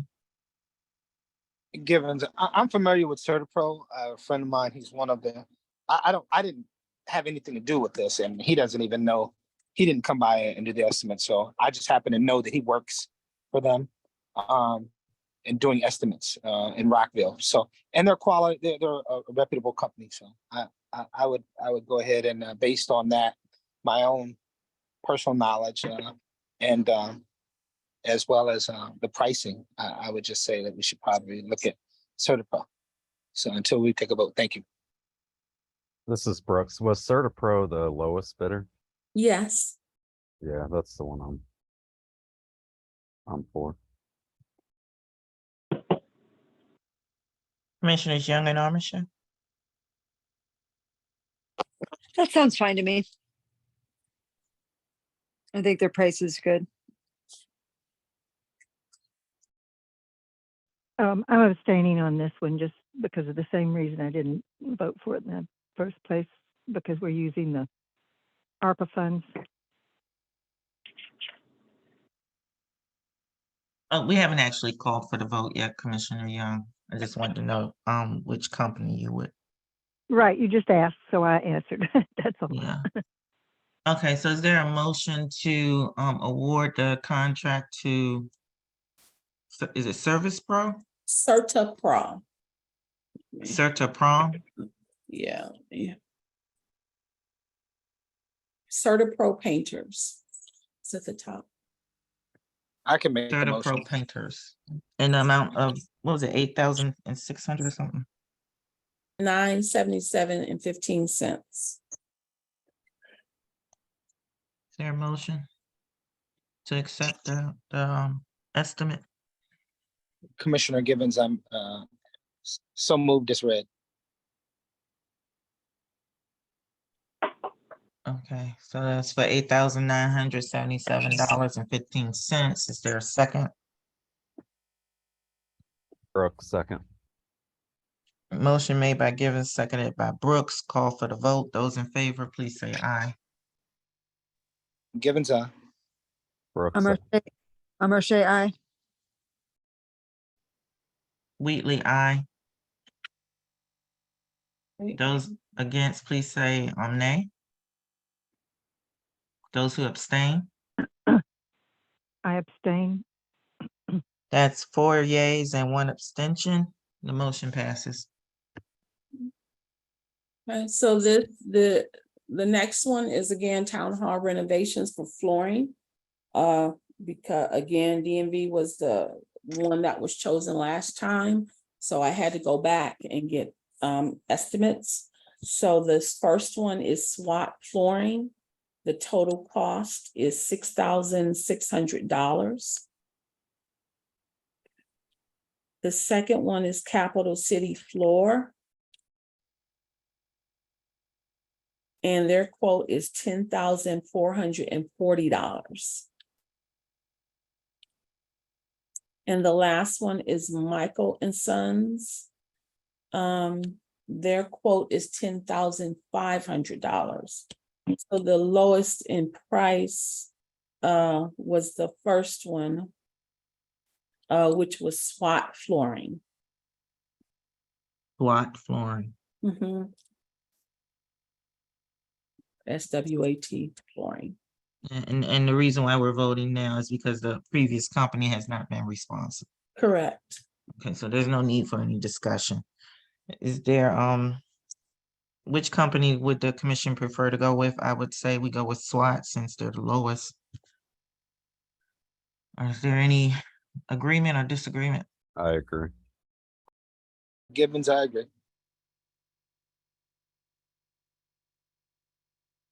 Commissioner Armitage?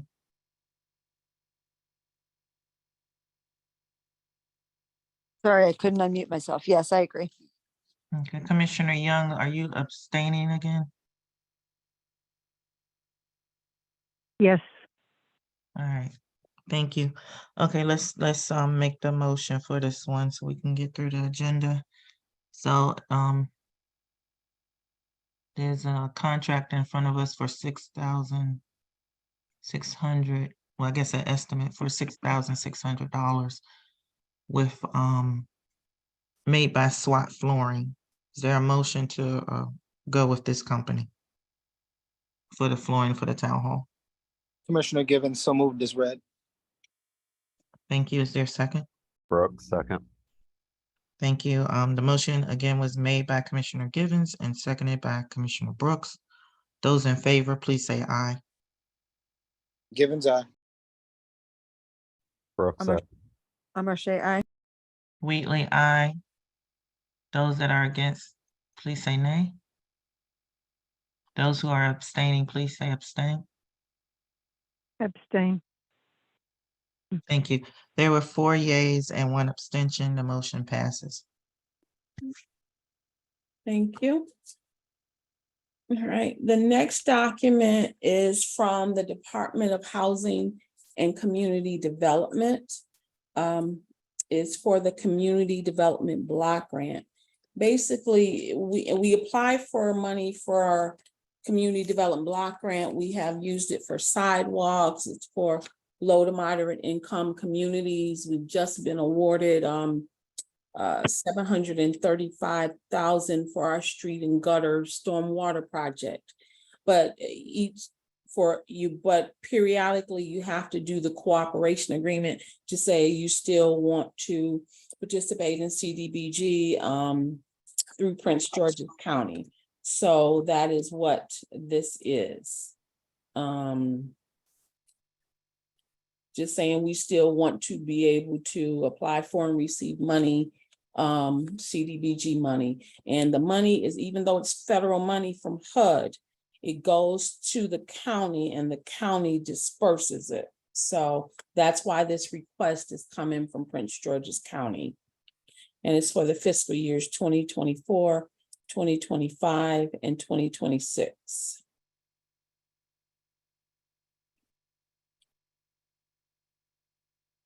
Is there any discussion in regards to us signing to this agreement with the county?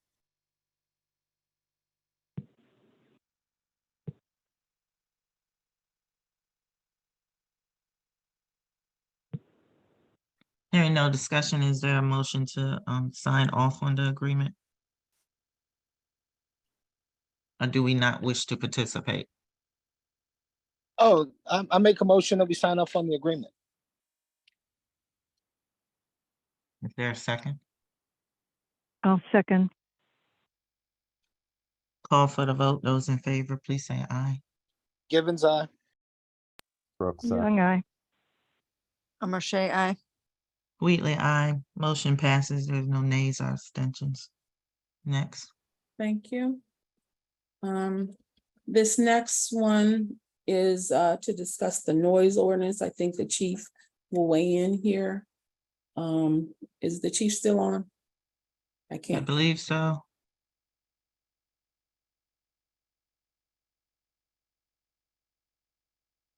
Hello?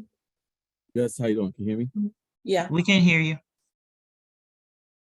Okay, yes. For our ordinance, we have to have a permit attached, ready for anybody that wants to get a permit. It's mostly for people that want to have amplifying music, as well as those that work construction in their town. They have to come and get a permit, a noise permit per our ordinance. And so at this time, I just want the commission to approve the form that we created. Okay, so are you asking for a permit for the form or approval of the form for someone if they want to have a party in their private property? They can have a party at any time they want to. If they want to pay anything that's amplified, they have to get a permit per our ordinance. So if you want to have What ordinance? Where's the ordinance? we're showing it right now. on the screen. Well, what's the number? I need to see it. 6-1 noise, chapter 6, peace and good order.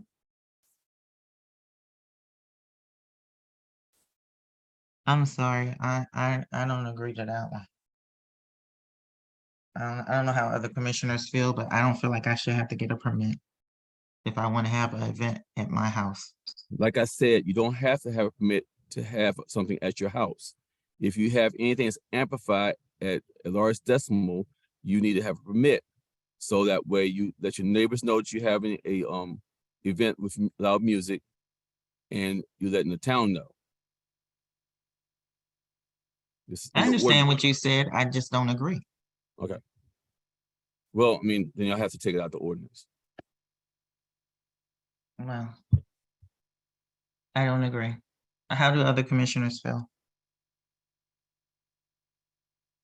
yeah, Commissioner Givens, in the spirit, I understand what's trying to be achieved. We've had this discussion, and it was my understanding the commission was in disagreement with it. But in the spirit, I understand the issue is that you want to have someone you can contact in the event you're having parking problems. If you're having loud noises, someone that you can, even if you're not in town, you can pick up the phone and say, hey, I'm getting complaints. You guys are, you need to, lower your WhatsApp. But at the same time, it does become disconcerting. If people are violating the rules, then you address that. But I don't know if getting a permit is going to rectify that, because then can you deny one's permit? We start to get into, what if someone doesn't get a permit? Now, how are we going to enforce that? Are we going to penalize the people because it could have been a last minute event or whatever? Or maybe the neighbors weren't home because they work in the daytime. It's just so many variables, and I don't want to kind of bog that particular situation down with the nexus of what the issue is. The issue is that if your noise is too loud, then the police got to come and say, yo, you got to turn it down, man. We got to work together, have the conversation, but adding that extra thing in it, it's just difficult for me to think that we're there yet, where we need to kind of go down that road. And I'd rather keep it neighborly, personally. Well, it is That's my neighborly. position. Okay, well, let me explain it to y'all. Okay, it is Okay. neighborly. This is not aggressive or form. What it is the point where you just letting us know that you're having a party, so we have it on form and on file. I agree. Take the fee off. You don't have to have a fee on there. That's a standard form that most cities and towns have a fee for administrative costs. But like I say, take the fee off. It can be free. We're not going, even if you don't have a permit, we will not shut you down unless we come twice until you turn the music down. So that means if you don't have a permit and you have a party, we not tell you to shut the party down. We just tell you got to turn it down, because it's 50 feet every day, all day. This form would give me an opportunity that if I don't have anybody working, I have access that I can call the person that's a homeowner from my house or wherever I'm at, or whoever as a supervisor that night to go ahead, call and let them know and speak to the owner and say, hey, they got to turn it down because we get complaints. That's it. It's just going to be very helpful. And at the same time, it's all about communications. When you fill out this form, you ask your neighbors or let your neighbors know, and they sign off on it, letting them know that they've been told that you have a activity that weekend. So now this person can make plans to do something else because you're having a party. So it's letting your neighbors know. It's about getting the neighbors to communicate with each other so we won't have less complaints, because we have complaints almost every week when it's nice, especially during the springtime when people graduate or we have these festivals. So I'm just trying to have some kind of way that, you know, the neighbors will communicate with each other and they communicate with the police department so we know who's having parties. We're not going to shut no party down if they don't have the permit. Is that if those come up there and do sign a permit, we have some kind of way to get in contact with them. Another thing too is that we do have construction sometimes, and this is for construction also, not just for parties. So, we're not gonna shut nobody down if they don't have a permit. I'm still not in favor of it. So how Sorry. does that work? Hold on. So before we move on from that, because you interceded construction. How do you? I mean, how are you going to? If I'm putting an addition on my house and I got proper permits from the county and so on and so forth, and it takes a nail gun. Well, roofing takes a nail gun, right? And it's pop, pop, pop, pop all day long, and it's pretty loud, you know. I just don't see they got to get a permit to put a, you know, they already get a permit. They already getting a permit from us to put a roof on. No, Right? it's mostly street repairs like jackhammers and stuff like that. Some people that we hire. You're talking about like heavy equipment, Pepco, right? heavy equipment. Yes. Yeah, but they already have to come up and get a permit if I'm not mistaken. Right. Right? Don't they? So Yeah, you're but asking them to get a second permit? no, we just have them sign off on it so they be aware of the hours they're supposed to be on work, because there's certain hours they can work and Right. certain hours they can't. That's all. Yeah, but when they come up and get a permit from they have to get an initial permit from us, whether it be Pepco or not. It's really WSSC that, and I believe that was an ordinance form, if I'm not mistaken, Mr. Best. So why not just modify that form that we are? Because I don't want to create, what I don't want to do is create any more work for admin, right? Another piece of paper, you know, another tree that's killed. And I don't think they want another. Let's just modify that particular permit, because they have to get a permit, you know, to include the hours and the contact person, like you said, if it's not already there. I believe it is, but I could be wrong. So I don't. It's been a minute. So thank you. I yield back. Okay, this can be very quick. Just decide if you want me to do it or not, or what you can do is see we go ahead and make changes into our ordinance that we take it out. Because what happens is when people when we send people to this, especially people that complain, most of the time it's the people complain. And the people complain saying that people supposed to have a permit per our ordinance, because people are reading our ordinance, because they ask for copies of it. I give it to them. They say, well, why my neighbor don't have a permit? They didn't come and ask me any permission to have a party, not permission, but they did not come to me and let me know they're having a party. That's the problem we have, because you have in the ordinance, we have more people complaining than people having parties. So what I'm saying is, please give me some directions. Let me know what to do. Take it out, so when I do give people this ordinance, it won't be in there. Well, Because for me, I'm gonna say again, and I see you, Mr. Best. For me, I'm gonna say again, I don't think you should have to get a permit for a party. I can understand getting a permit for construction if it's gonna be some heavy equipment that you need to have a control over the time that they're on the street using the equipment. I can understand someone doing a permit for that, but as Commissioner Gibbons said, they have to come to get to the town hall to get a permit anyway. So why not just modify the form to say, you know, put the time and the date or whatever that they're gonna be in the town using the equipment. But as far as a party, I don't see the point in, I understand that you're saying it's in the ordinance, but I'm not voting for that. I'm sorry. I'm not doing it. Let me, I just if I don't- could I don't clarify understand something. it. I'm sorry. Commissioner Young, can you let It- Mr. Best go first? Because he did raise his hand and you can go after him. Thank you. Okay, well, I might ask him to add to his answer something, but Yeah, that's fine, but I noticed that his hand has been up for a minute, so please allow him to speak first. Thank you. Thank you, Mr. Madam Bass, Probably you make have it the simpler, floor. but go ahead. Go Thank you, ahead. Madam Chair. I think the ordinance is being misread by the chief. The ordinance prohibits amplified musical instruments like a drum or a guitar. I don't think that's I think the permit scope is going beyond that. And you're requiring people that have a radio or a stereo or a computer system that's putting out loud music to get a permit. That's a misread of your ordinance. In section 6.1, subsection I, paragraph 4 or 5, it's entitled Amplified Musical Instruments. I did a keyword search of the word permit in your ordinance, and I've never been posed any question about the noise ordinance. We might have been able to save some time had I been asked, but I think you're misreading. I don't believe the ordinance requires people to get permits to hold a loud party. They're just not allowed to make loud noises, period, under a strenuously applied ordinance, if that is the case. Of course, the code enforcement officer, the police chief, or his charges, they have some discretion in law enforcement discretion in enforcing this ordinance. But I think the chief has misread the ordinance. That's my point. Thank you. Thank you, Mr. Best. Ms. Richardson, can you go to the section that Mr. Best is referring to? I'd like to see that on the screen.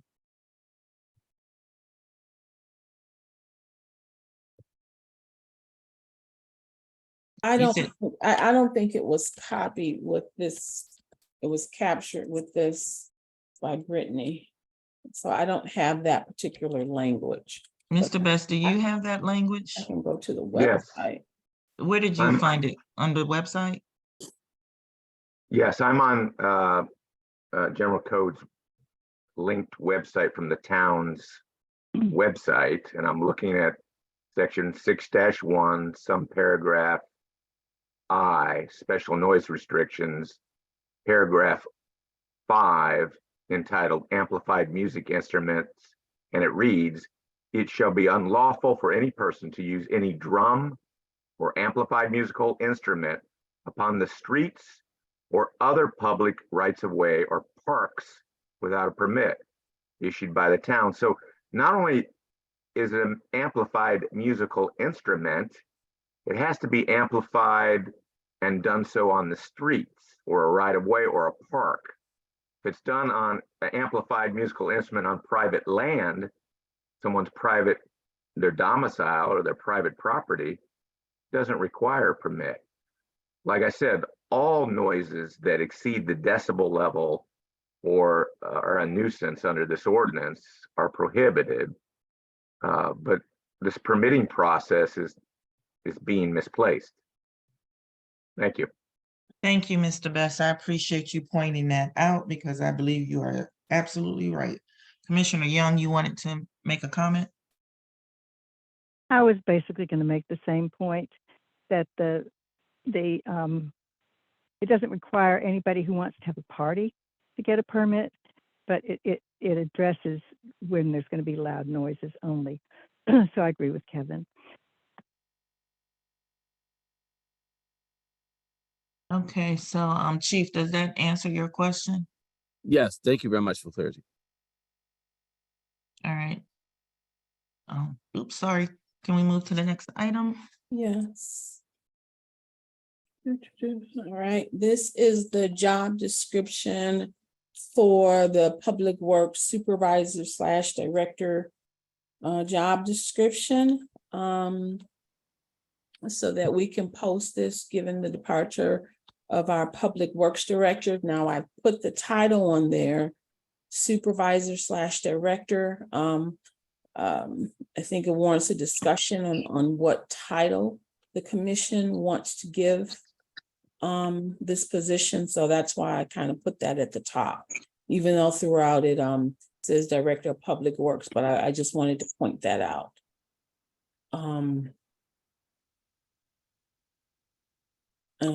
What's the pay range for this position? Well, that I want to discuss that as well.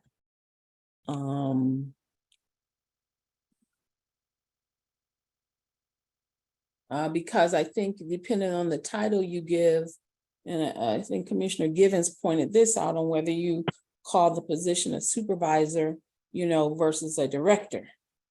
Yeah, because usually directors are paid more. Right. Right. So let me give some context to the director thing.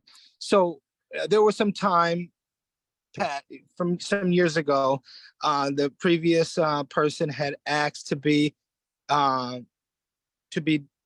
named in what's named as the director of public works, without any additional what's the name in pay, because they felt as if it was more effective when they attend meetings and represent the town and so on and so forth. And I was one of them that didn't necessarily disagree with, okay, that's fine. It's not costing the town any more money. I'm okay with it. But now that we're putting this job for a job, because it was actually identified as a public works supervisor. Now, I'm not sure what our charter says or if it identifies that specifically. And does anyone happen to know? But I know we didn't change no charter. I know that for a fact. But can anyone refer to what our charter says, Mr. Best or Carol? Let me get to it. Okay. Well, and so based on that, that was the reason why we had identified as a director. Now, I said in conjunction with that, I think that we should go back and because who are you really directing? It's two people. It's really you need someone to kind of supervise the two people in some respect. So I think that it's a more appropriate title, as well as the pay will be commensurate with the title. You start talking about director, and you're right. Them director job, anything director, assistant director, all of that, people want to get paid. And so you have a different dynamic of people and expectation, and the job is really not that detailed, where you have 10 or 12 employees where it would be an appropriate title. I yield back. Thank you. Let's just change the title to Public Works Supervisor. I'm fine with changing the title. Does anyone object to changing the title to Supervisor? I do not. Givens.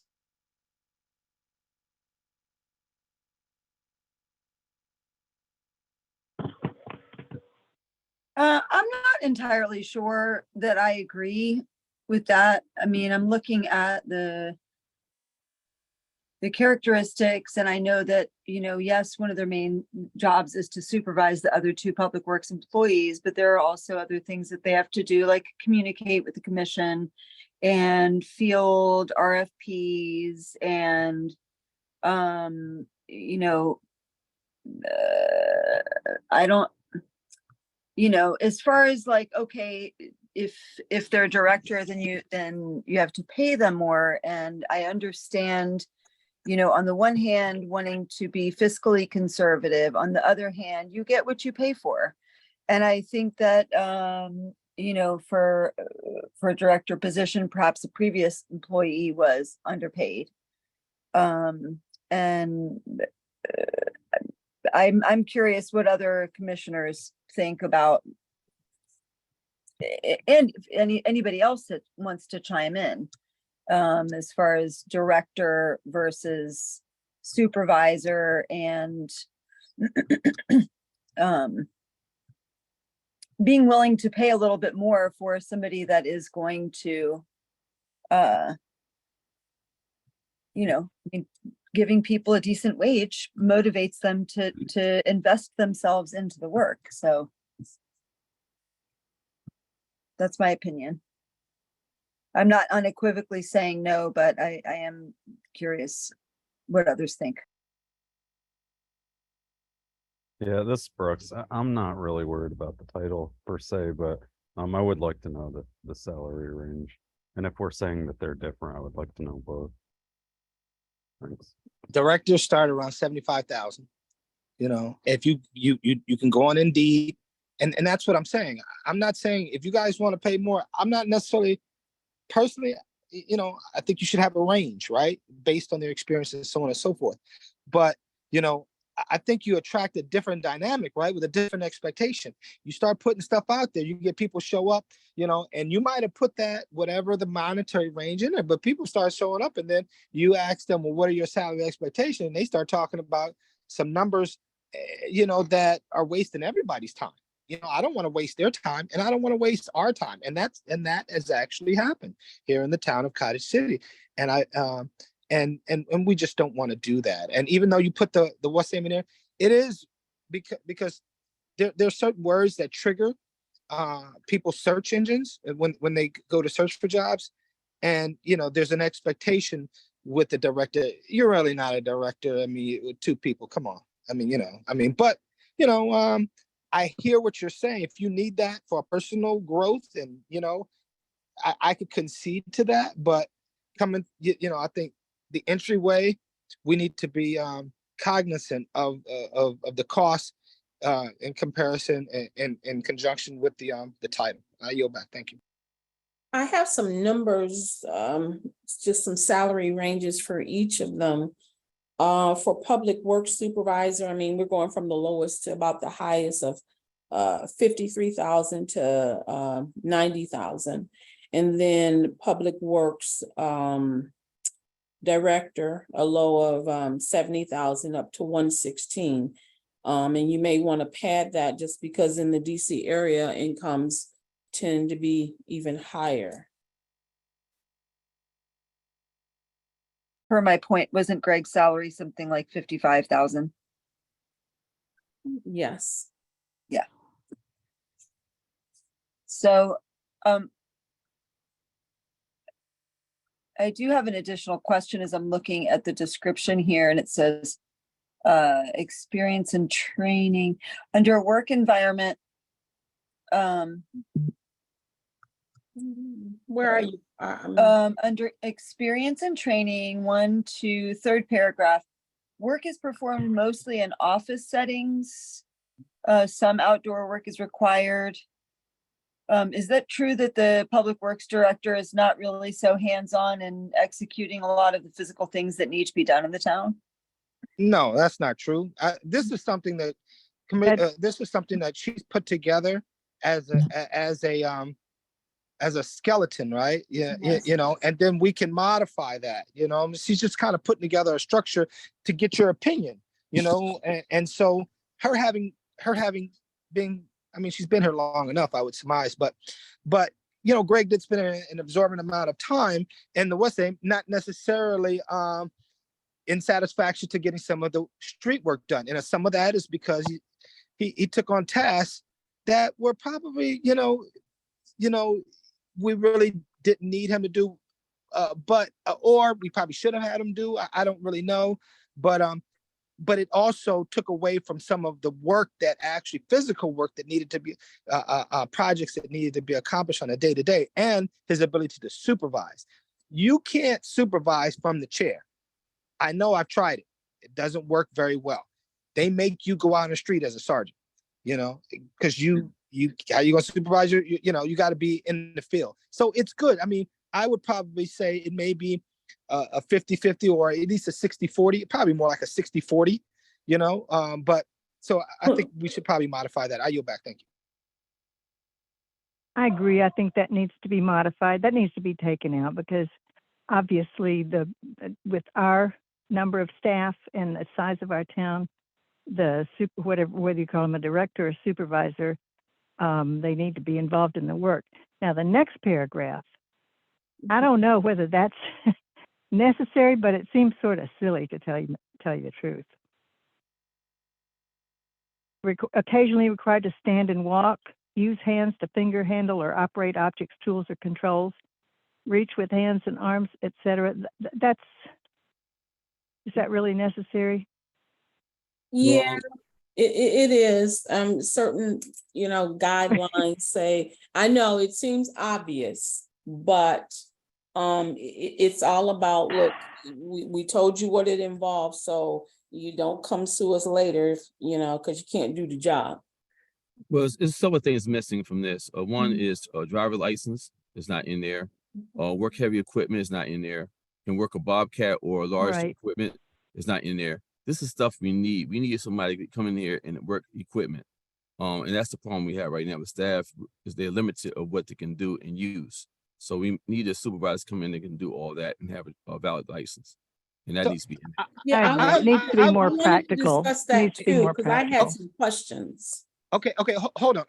Because listen, trust me when I tell you, we're not going to do that, right? Solve this problem right here and now. What I would recommend, Right, what I you're would right. recommend is that, can you please just, maybe if you need some help, perhaps, because the chief is very hands-on. He's been here long enough to where he understands a lot of physicality and what really the hands-on, perhaps, chief, and you could work, maybe he can give you something and then you can peruse it and see if that's okay, and then put that forth to the commission for approval, and then let's get that out. But we're not going to solve that here right now.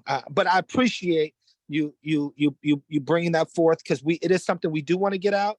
But I think what we more so need to kind of determine what we can do as a commission is determine what is the salary amount. So, and then, they can work on the specifications. Thank you. I yield back. Thank you. So basically, this is a draft that we have in front of us. So if you have any edits or corrections or things you want to see in it, or things you want taken out, please let Carol know. I think that's a great suggestion that you made, Commissioner Givens, that the town manager and the chief could probably work together on drafting something for us and then sending it to us for our review and later on our approval. But this is not the final job description. So I don't know if you said that in the beginning, Carol, but this is a draft. It's a draft. It's a draft. So if there's edits that need to be made, please just let her know. If you and the chief can work together, fine. Let's kind of move on. Let's get the salary together and let's move on to the next item, because it's 9:06. We still need to go into closed session. Anything else? I do like the range that you gave, Commissioner Givens. I think we should go from I would say maybe starting off 50, 55, 53 to maybe 60 something, depending on how much experience they have. Yeah, I would say 65 would be a what's the name number that I could live with. Much more than that, we just don't really have. I mean, not right now. You know what I'm saying? And so I concede to that, anywhere from 55 to 65. Okay, And you have to break that down. Whatever your commission agrees to, you have to break that down, Carol, to an hourly figure, because they're not I don't think that they're a salary position, right, Mr. Best? Mr. Best? Yes. Some Yeah, towns, they are salaried position, they're FLSA exempt, and some towns they're not. And Okay, so I would well, urge you to look at a salary survey available through MML's contractor. Yeah, and I would say that the commission will have to decide whether they just want to do it at salary or they want to do an hourly. I do know the previous was hourly, and so you're asking for people's time, so that's something to be considered of. Thank you. So that's 26.44 to 31.25 an hour based upon that range. Okay. Okay, do you have enough information to move forward? Yes. Okay, let's go to the next item, please. Okay. So resident emailed me who lives on Parkwood Street, and she has young children who often skateboard and use the driveway and alley behind her house. And she's noticed cars speed up toward the end of the alley, and there's a blind spot where they're located. And she wanted to find out if she could have a children at play sign put up before their driveway or somewhere close by. So she couldn't come to the meeting, but she did ask me to share it with the commission. Yeah, I read her email request, and I don't have a problem with putting a sign up. Givens, I don't have a problem either. Brooks, I'm all for it. I don't either. Could you tell me, 3702 Parkwood, is that 37th in Parkwood? I don't think it would have to be one of those two corner houses. Which house is it? Is it the brick one, sort of closer to Cottage Yeah, Terrace? I don't know. I don't know, but I'm not sure if it really makes how much of a difference. We do need to kind of get out of this into a closed session, and so I don't want to spend a lot of time on that. And maybe perhaps Carol can show That's you fine. later. If anyone knows, they can answer. If they don't know, Thank they you. don't. You don't. If no one knows, then that's fine. Does anyone know? Okay, never mind. Commissioners Young and Amiche, do you have objection to the sign being installed, or are you okay with it, please? Absolutely not. It's fine. It's fine. I have no objection, and I would also suggest if, I don't know, I can't picture exactly what the angle is, but if it's something where it would be useful to perhaps put in one of those magnified mirrors that they sometimes put on blind spot corners like Can't do that. it. No, No. Well, I'm not going to say you can't do it in town. I know that. I'll just give you what happened up on State Highway. They wanted to do that, making the left turn. It is a hazard. The State Highway said no, because it's a liability due to sun reflections and so on and so forth. So they said, no, you can't put it up on 38th. This is when and Young, where you cross 38th, where we pull out. So the only thing that I would say in addition to that, so if the commission, I mean, Mr. Best can probably speak to it better than I, but I would also say that we should, because we was suggested before, and I'm not sure what the commission's position is, to put children to play signs around the tot lot, and so if they haven't said that, give a thumbs up for that. I hope that they would do that, and we could just buy all the signs at one time. Let me just add. I'm fine with putting the signs up by the top lot as well. Yes, Mr. Best. Let me just add, it's a traffic control device to put up the children at play sign. That has to be done by resolution pursuant to your ordinance. And also, if it's a municipal right of way, it's a municipal street, you don't have to hold the same standard as the state. If they prohibit the magnifying mirror, doesn't mean that the town can't do that. So thank you. Thank you, Mr. Best. I was wondering if that would be considered a traffic control sign, because children at play, that's considered a traffic control sign. That's what you're saying? So we do have to do the ordinance. Yeah, that sign's in the Maryland Uniform Traffic Control Device Manual. Okay, well, let's just get the ordinance done then. It'd be a resolution, just a formal Resolution done. Resolution. Hold on, this is Brooks. Would they be able to put it at the end of their driveway? In their driveway?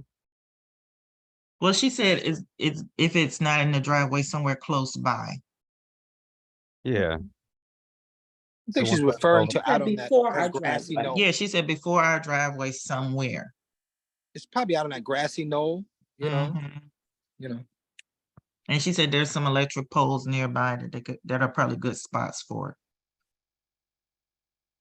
I just looked on the map. It's the second. It looks like it's the second house up Parkwood from 37th. And it is up on a hill. So I'm not sure where the sign would go, but that's another place where people have talked about speeding there a little bit. So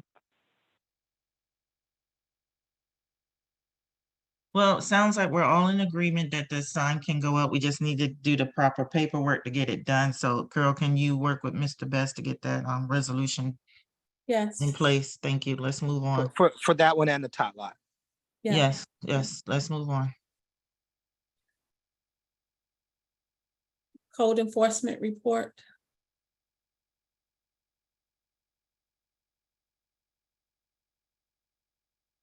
Chief, will you be giving that report? I guess I can get his report. I thought he was going to be here tonight. Yes. Right now, code enforcement has done a great job in reference to getting people to conform to our Wait a minute, hold up. We skipped something. You skipped a whole bunch of stuff. I don't think I skipped my stuff. You skipped your stuff. Yeah, let's Mhm. hold off, chief. Hold on. Sorry about that. Hold Town on. manager update. Okay, we already got that one. Okay, that was, we did that one. And that one. Okay. What is this? It messed up. Bear with me. The next item is Cottage City Day. Yes, Cottage City Day. So we've solicited, volunteers to help with that, so we can start planning. We do have a document that we used last year. We're gonna kind of take, adjust to this year in terms of what we want to do this year, but we are starting to plan that and trying to involve some residents. I wanted to find out if there were any particular things or items that the commissioners wanted, because I know last year when we were ordering rides and things like that, there were suggestions. So I want to make sure we know ahead of time rather than later, so we don't have to get into it right now. But please share that with Brittany and myself. If you have specific, activities or rides or things that you want at Cottage City Day. Okay. The other topic is in time harvest ministry with Reverend Addison. As you all know, we usually get interns to work here in this summer. We will get 2 again. She does pay them a stipend, so we will have one doing public works and then the other doing admin work. I think that's it for me. I'll do the public works update. I just want to acknowledge the work of everybody who's contributed since the departure of our public works director. They've done a bang up job, taking initiative, and just it just looks different already. So I just want to acknowledge that, Michael Folks, Mike Reed, the chief, and Bryce Ayers. So a lot has been done in a very short period of time. And I think it benefits the town, and it's good to see. Even repairing the truck, the chief did that, putting brakes on the trailer, doing the wiring on one of the snow plows, and just getting things organized. So it's just been a lot that's been done. And I just wanted to acknowledge that. Please thank all the staff that's helped out. Yes, thank you all. We do appreciate the additional work and support that they are providing, and it is being noticed. So thank you for those who have chipped in. I also want to thank Commissioner Givens, because he has done a great job, outstanding job. That kitchen, oh my God, I wish I could have hired you for my kitchen because it looks great. But I do want to ask you a question about Cottage City Day. Yes. So I know you mentioned volunteers. Are we going to put something in the newsletter asking for volunteers? How are we going to get the word out? We had reached out to some, and we have some. I still have that list of the people who would say they wanted to volunteer when we had that ARPA meeting. So some of them are still interested as well. And then we have some people who have always volunteered, Ms. Brenner or whomever else. So that's kind of where we are on that. Okay, so you're working on it. Okay, great. Also, I want to thank Commissioner Brooks as well, because I understand that you helped out as well with the kitchen. So thank you as well for stepping up to the plate and helping out the town in our time of need. Let's see what's next. Okay, Police Department Chief, are you ready to give your report? Yes, I am. But I have Mike Folks also online with me. We both have a suggestion to throw out to the commission while we have all that together, because Mike is doing very well with the Public Works Department, as well as his handling and organization with going out there and getting people to comply with our code. Is there any way possible we can probably get him in that position where he does dual roles as the supervisor of public work as well as code? Give him 75,000, which gives us more room to have another laborer. So now instead of having 2 laborers, you have 3 laborers and a supervisor that can do both supervising public works and code. Everybody see what he did. Hold on, Chief, can I stop you real quick? Sure. I have no objection to what you're saying. I think it's a nice idea, but I think it needs to be discussed in a closed session. Oh, I'm sorry. I was throwing it out there because I think. No, it's fine. It's Yeah, fine. I'm I sorry understand about where that. you're going with that, but I leave it alone right now. I'm sorry. I apologize. let's leave that for a closed session, please. Okay, no problem. Okay, what's going on right now? Last night, if you ever heard, we had a situation where we had a gentleman that got kidnapped, and he tried to escape inside the vehicle, and I guess the individuals pretty much killed him.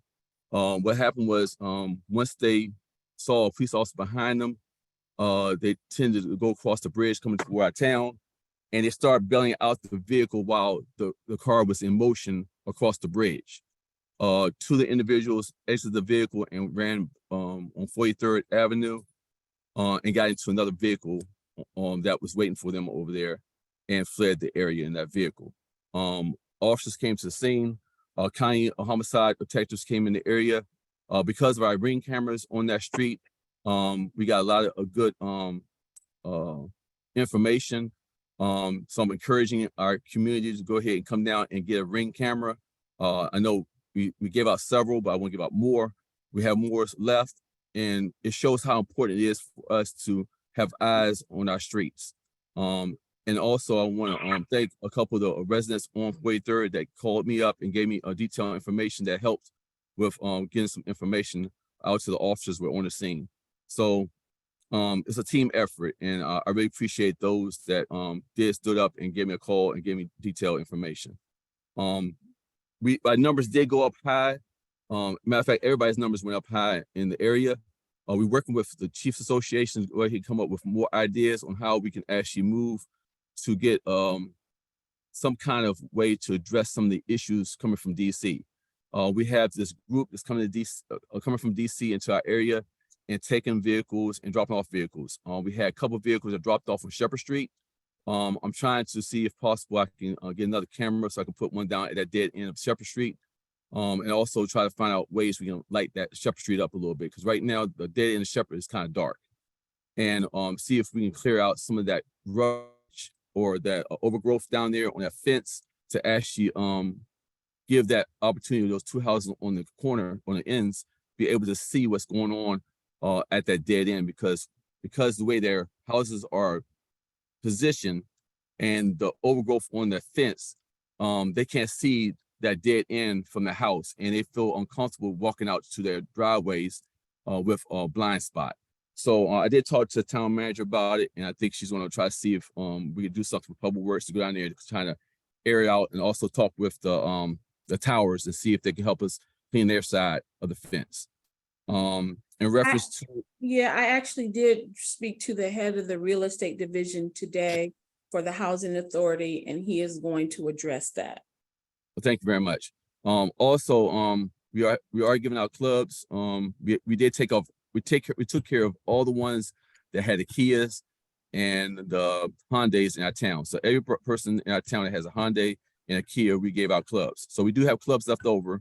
So because of that, anybody wants to get a locking device for their steering wheel, please come down to the police department. We'd be happy to accommodate with one.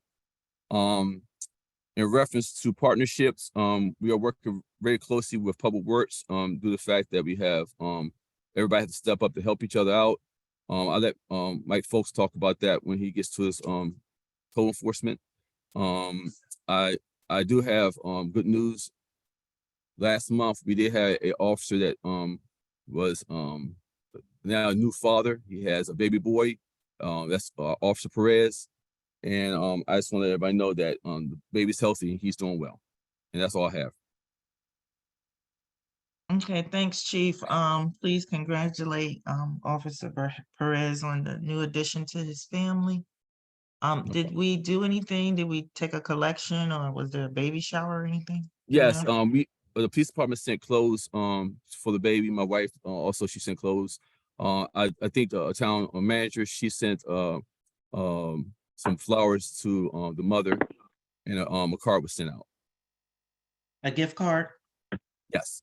Okay, great. Thank you. All right, so are there any questions for the chief in regards to his report? Hearing none, we'll move on. Code Compliance Officer, Mr. Folks, you have the floor. Good evening, everyone. It's way past my bedtime, so I'm gonna get right to it. As far as code wise, I've been working with county code. We're trying to get Port Town, get them up to speed and get them on the right track. Eurolux right now is being investigated by county code and zoning for just several different items. And it's more or less based on auto thefts and things like that. As far as like people in the town, everybody's been complying. I usually write a letter or I'll put placards on there. Mostly everybody's been keeping up with their grass. It's only one resident in the whole town that been having some issues, but that's because them and the tenant and the homeowner been going back and forth in reference to their yard. So I haven't cited them yet because they are trying to work together and get everything back on track.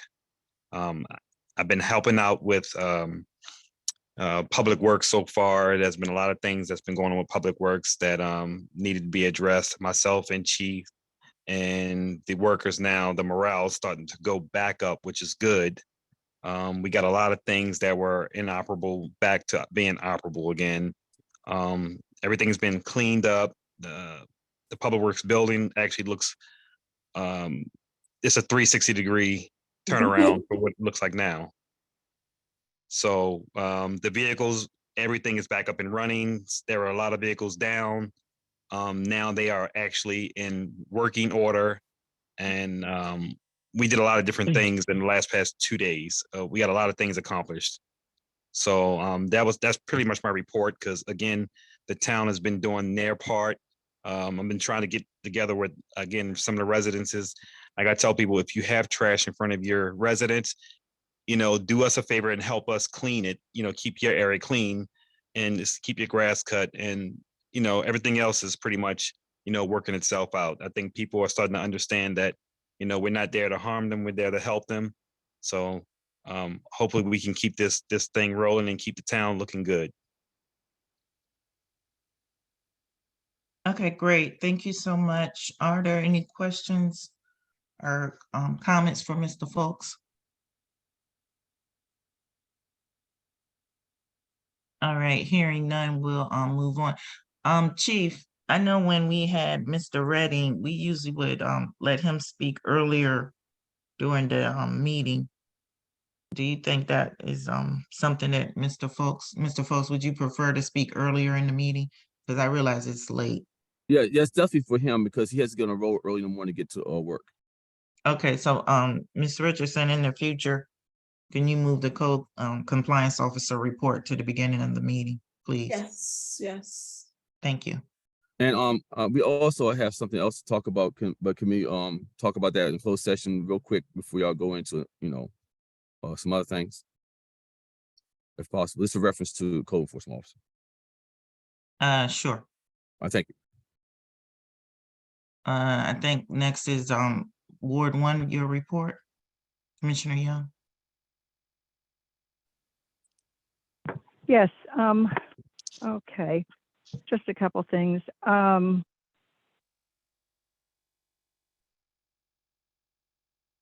We were talking about speed limits earlier, and I wanted to share something that I heard from a resident over here. And she pointed out something that I guess I knew, but I hadn't emphasized it in a long time. And that is having to do with the speed limits on the state roads. When you go through College Park or Hyattsville, the speed limits go down to 25 miles an hour. However, when they get up here and they're talking about small towns like Brentwood and Cottage City, they don't go all the way down to 25 miles an hour. And I think that that's something, and I want to bring it to everyone's attention, even though obviously, Chief, you and I have talked about this more, but that's something I think we need to bring up with the state people. They talked about lowering the speed limit down to 30, but really, I mean, we're a town. We've got people who, you know, live on both sides of 38. And so I think we really ought to aim for 25 miles an hour speed limit on 38 as it goes through Cottage City. Also, just driving around DC, you can get these flashing lights. You can even get something that you put in the middle on the median that has a sign that says pedestrian crossing. And I think that, you know, maybe we need to have another meeting with the state people and talk about some of those specifics with them. Because this continues to be a problem. It was nice to get the paving done, but in terms of slowing people down and making it safer to cross the road, making it possible for the kids over here to get over to the tot lot and the park on the other side of town, that's extremely difficult. And then finally, the blue light poles, one of my neighbors over here had raised those. They have them in college campuses. And I did write to him and tell him what you had said, Chief, about how the problem in putting it in a town is if someone calls from one of those, it's a means for someone to go up to one of these and make a phone call to get the police to come. But it works better in a college campus where somebody's close by, whereas in a town, often by the time the police get there, the person is gone. I've tried to explain that, but I just wanted to know if you wanted to add anything on that. Yes, she pretty much said everything. They mainly used for small gated communities where they had their own security company, but they use it for like areas like schools and colleges, campuses, because they had their own police department in 24 hours. So when somebody hits that, it goes right to their dispatcher. What's happening right now, we don't dispatch our officers, and it goes to county. And sometimes when people try to call 911, they have to wait. So they go in that blue form, we gotta wait for somebody. That's gonna be like a false sense of security, and you don't want nobody to get injured that way. And another thing too is that sometimes you won't have officers working 24 hours, and the county has to come in, and sometimes they'll wait. So it won't be it wouldn't be efficient for us to have something like that in the town. Okay. The main thing I wanted to emphasize, and Chief, you and I can talk about this later, and that is that the 38th Street issues, which are, you know, ongoing in terms of the safety of crossing 38th for pedestrians, both at Cottage Terrace and Parkwood. And I thought I talked about this at the last meeting. The gentleman over at State Highway, he said there's a good possibility he can get the flashing lights for us for the crosswalks, and also he's looking at a better design for our crosswalks also, and a possibility of reducing that speed on 38th. So there's a lot of things he's working on right now, and he says he's gonna get back to me within the next month or two. So hopefully before the end of the summer, he'll have some kind of idea of what he can do to actually address that issue, because that bank coming around off that bridge is a blind spot, and you get halfway out in the street. Right. Especially well, next time you talk to him, just mention the 25 miles an hour and mention that, you know, in College Park and in Hyattsville, they get to go down to 25 miles an hour when you're going through town, and we should have the same. We should Well, have well- the same, because our kids are equal to their kids, and they deserve safety just as much. So the 20, Yes, ma'am. not 30, but 25 miles an hour is what we need. Yes, ma'am. I'll talk to him again. Thank you. Thank you. Thank you. Okay, that's all for me. Thanks. Thank you. Ward 2, Commissioner Armache, would you like to report anything out? Not at this time. All right, thank you. I do have a few things I want to go through. So first one on my list is Comar Manor, Cottage City, and Bladensburg seniors have decided to restart their senior group. Our own Mr. Former Commissioner Fred Hill is the secretary for that group. I don't have all the details, but I know it's the senior group that consists of our seniors from Comar Manor and seniors from Bladensburg. And they're going to be meeting, I'm assuming right now that it's monthly, or maybe it's every other month, I'm not sure. But I know the next meeting coming up is July 11th. It's going to be at the Comar Manor Community Center. It's from 11 to 1. Fred is going to give me some information to put in the newsletter, which I will be sharing with Brittany. But I think it's like a social group or social club for the senior citizens in the 3 municipalities. So hopefully more information will be coming out about that. I wanted to let everyone know that the job fair was a big success. Appreciate everyone supporting it. I want to thank the staff. I definitely want to thank Secretary Scruggs and her staff for their help coming out, and they pretty much took care of everything. All we had to do was just provide the space, and they were able to sign up 17 applicants at the job fair. And they said, even though we didn't really promote it like we could have, they said for the short time that we put the promotion out, we did a very good job of getting that many people to show up. And they are interested in coming back and doing another job fair. So I'll be speaking with Mr. Tony. I think he's I don't know what he is. I forget what his title is, but he's the guy that was running everything. I'll be back. He's going to give us a report too with the data, the numbers and everything. So hopefully I'll get that information out to you, to the commission. And then the other thing I wanted to talk about is the Gateway Community Development Corporation, or also known as the Gateway Arts District, or the CDC. So I attended the art fair, and I believe Commissioner Armache, you participated in the art fair in Mount Rainier last month. Yes. And so I happened to run into Tony Lee.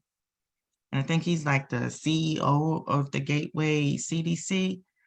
And he basically, we had a conversation, and well, he's the chairman of the board of directors for the Gateway Community Development Corporation. That's his title. So we had a conversation about how many, there's so many artists in our community, and how we could help promote them and help, draw attention to the artists in our municipality. So he suggested coming to one of our meetings and maybe discussing Cottage City or the Gateway CDC expanding to serve Cottage City and other port towns. So I know our Port Town CDC has been defunct, and I think there's talk of another CDC, but I don't know how soon that's going to get up and running. But I was thinking, if you guys are interested, I'll invite him to one of our meetings where he can maybe discuss us possibly being included in the Gateway CDC or being a part of it. And he could provide us some information in terms of a presentation, but that's only if you guys are even interested in hearing what he has to say. So I did want to see if that was something that the commission may want to look into. And then let's see what else. Oh, I'm sorry, I skipped one thing. Getting back to the job fair, I would like to send a thank you letter to Council Member Jolene Ivy for her staff supporting us, because her staff came, they helped set up as well. They were there on site. They were very hands-on. I wanted to send her a thank you letter or either some kind of, proclamation or something from Cottage City. I'd also like to send a thank you letter to Secretary Scruggs for her agency coming out to do the job fair. So before I do all of that, I would like to get the commission's permission to do those things.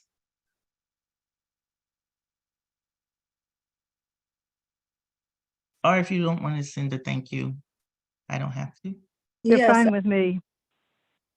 same. Same. Okay.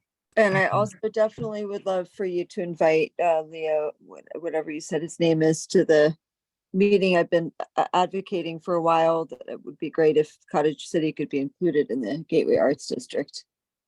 Because there are a lot of artists that live here of various sorts. Right. I don't know all the artists in town, but I know there are quite a few. Yeah. So the rest of you guys, okay Yeah. with Mr. Lee coming to do a presentation to us? Yes, I agree. Okay.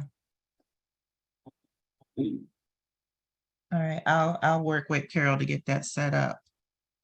And Carol, I'll work with you on the thank you letters or proclamation or whatever it is we decide to do. And that's it for me. So thank you guys. Commissioner Ward 4, Commissioner Givens, anything you'd like to report out? Yeah, I just want everybody, if you have a chance, take the time and come up to the town hall and see the kitchen and see the progress, as well as go down to the Public Works building and see that they're not finished. There's still some more work to be done, but it's a dramatic improvement. And I think that, what we have to do is just like the chief, we set the tone, right? In regards to the work, that needs to be done. The chief's done a great job in setting the tone for community policing, and how our residents interact with our police department.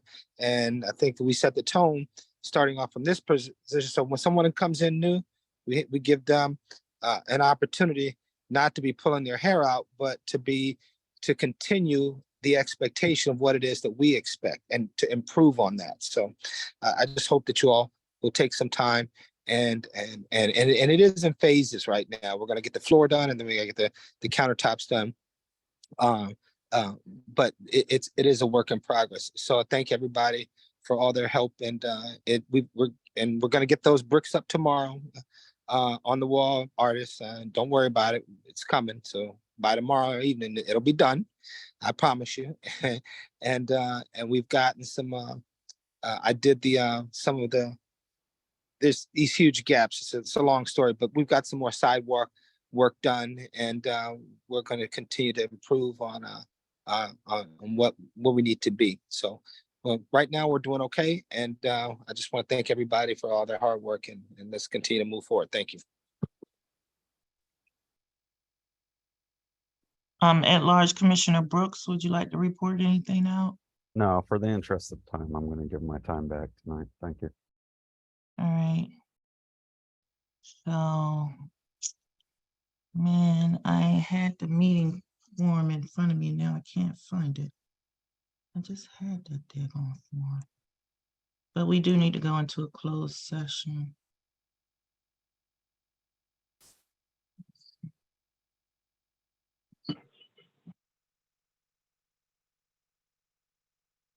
All right, You got it? I got it.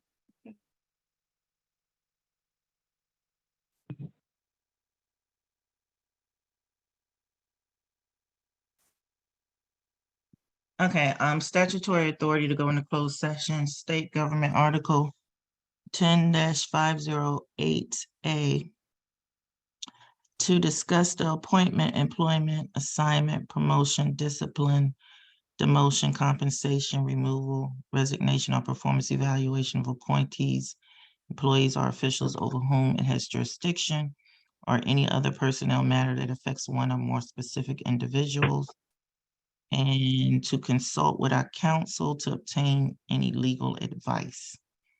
These are the statutory authorities that we have to go into closed session. Is there a motion to go into closed session at 9:44 p.m.? So moved. Thank you. Second. Thank you, Commissioner Armache for making the motion. And thank you, Commissioner Young, for seconding the motion.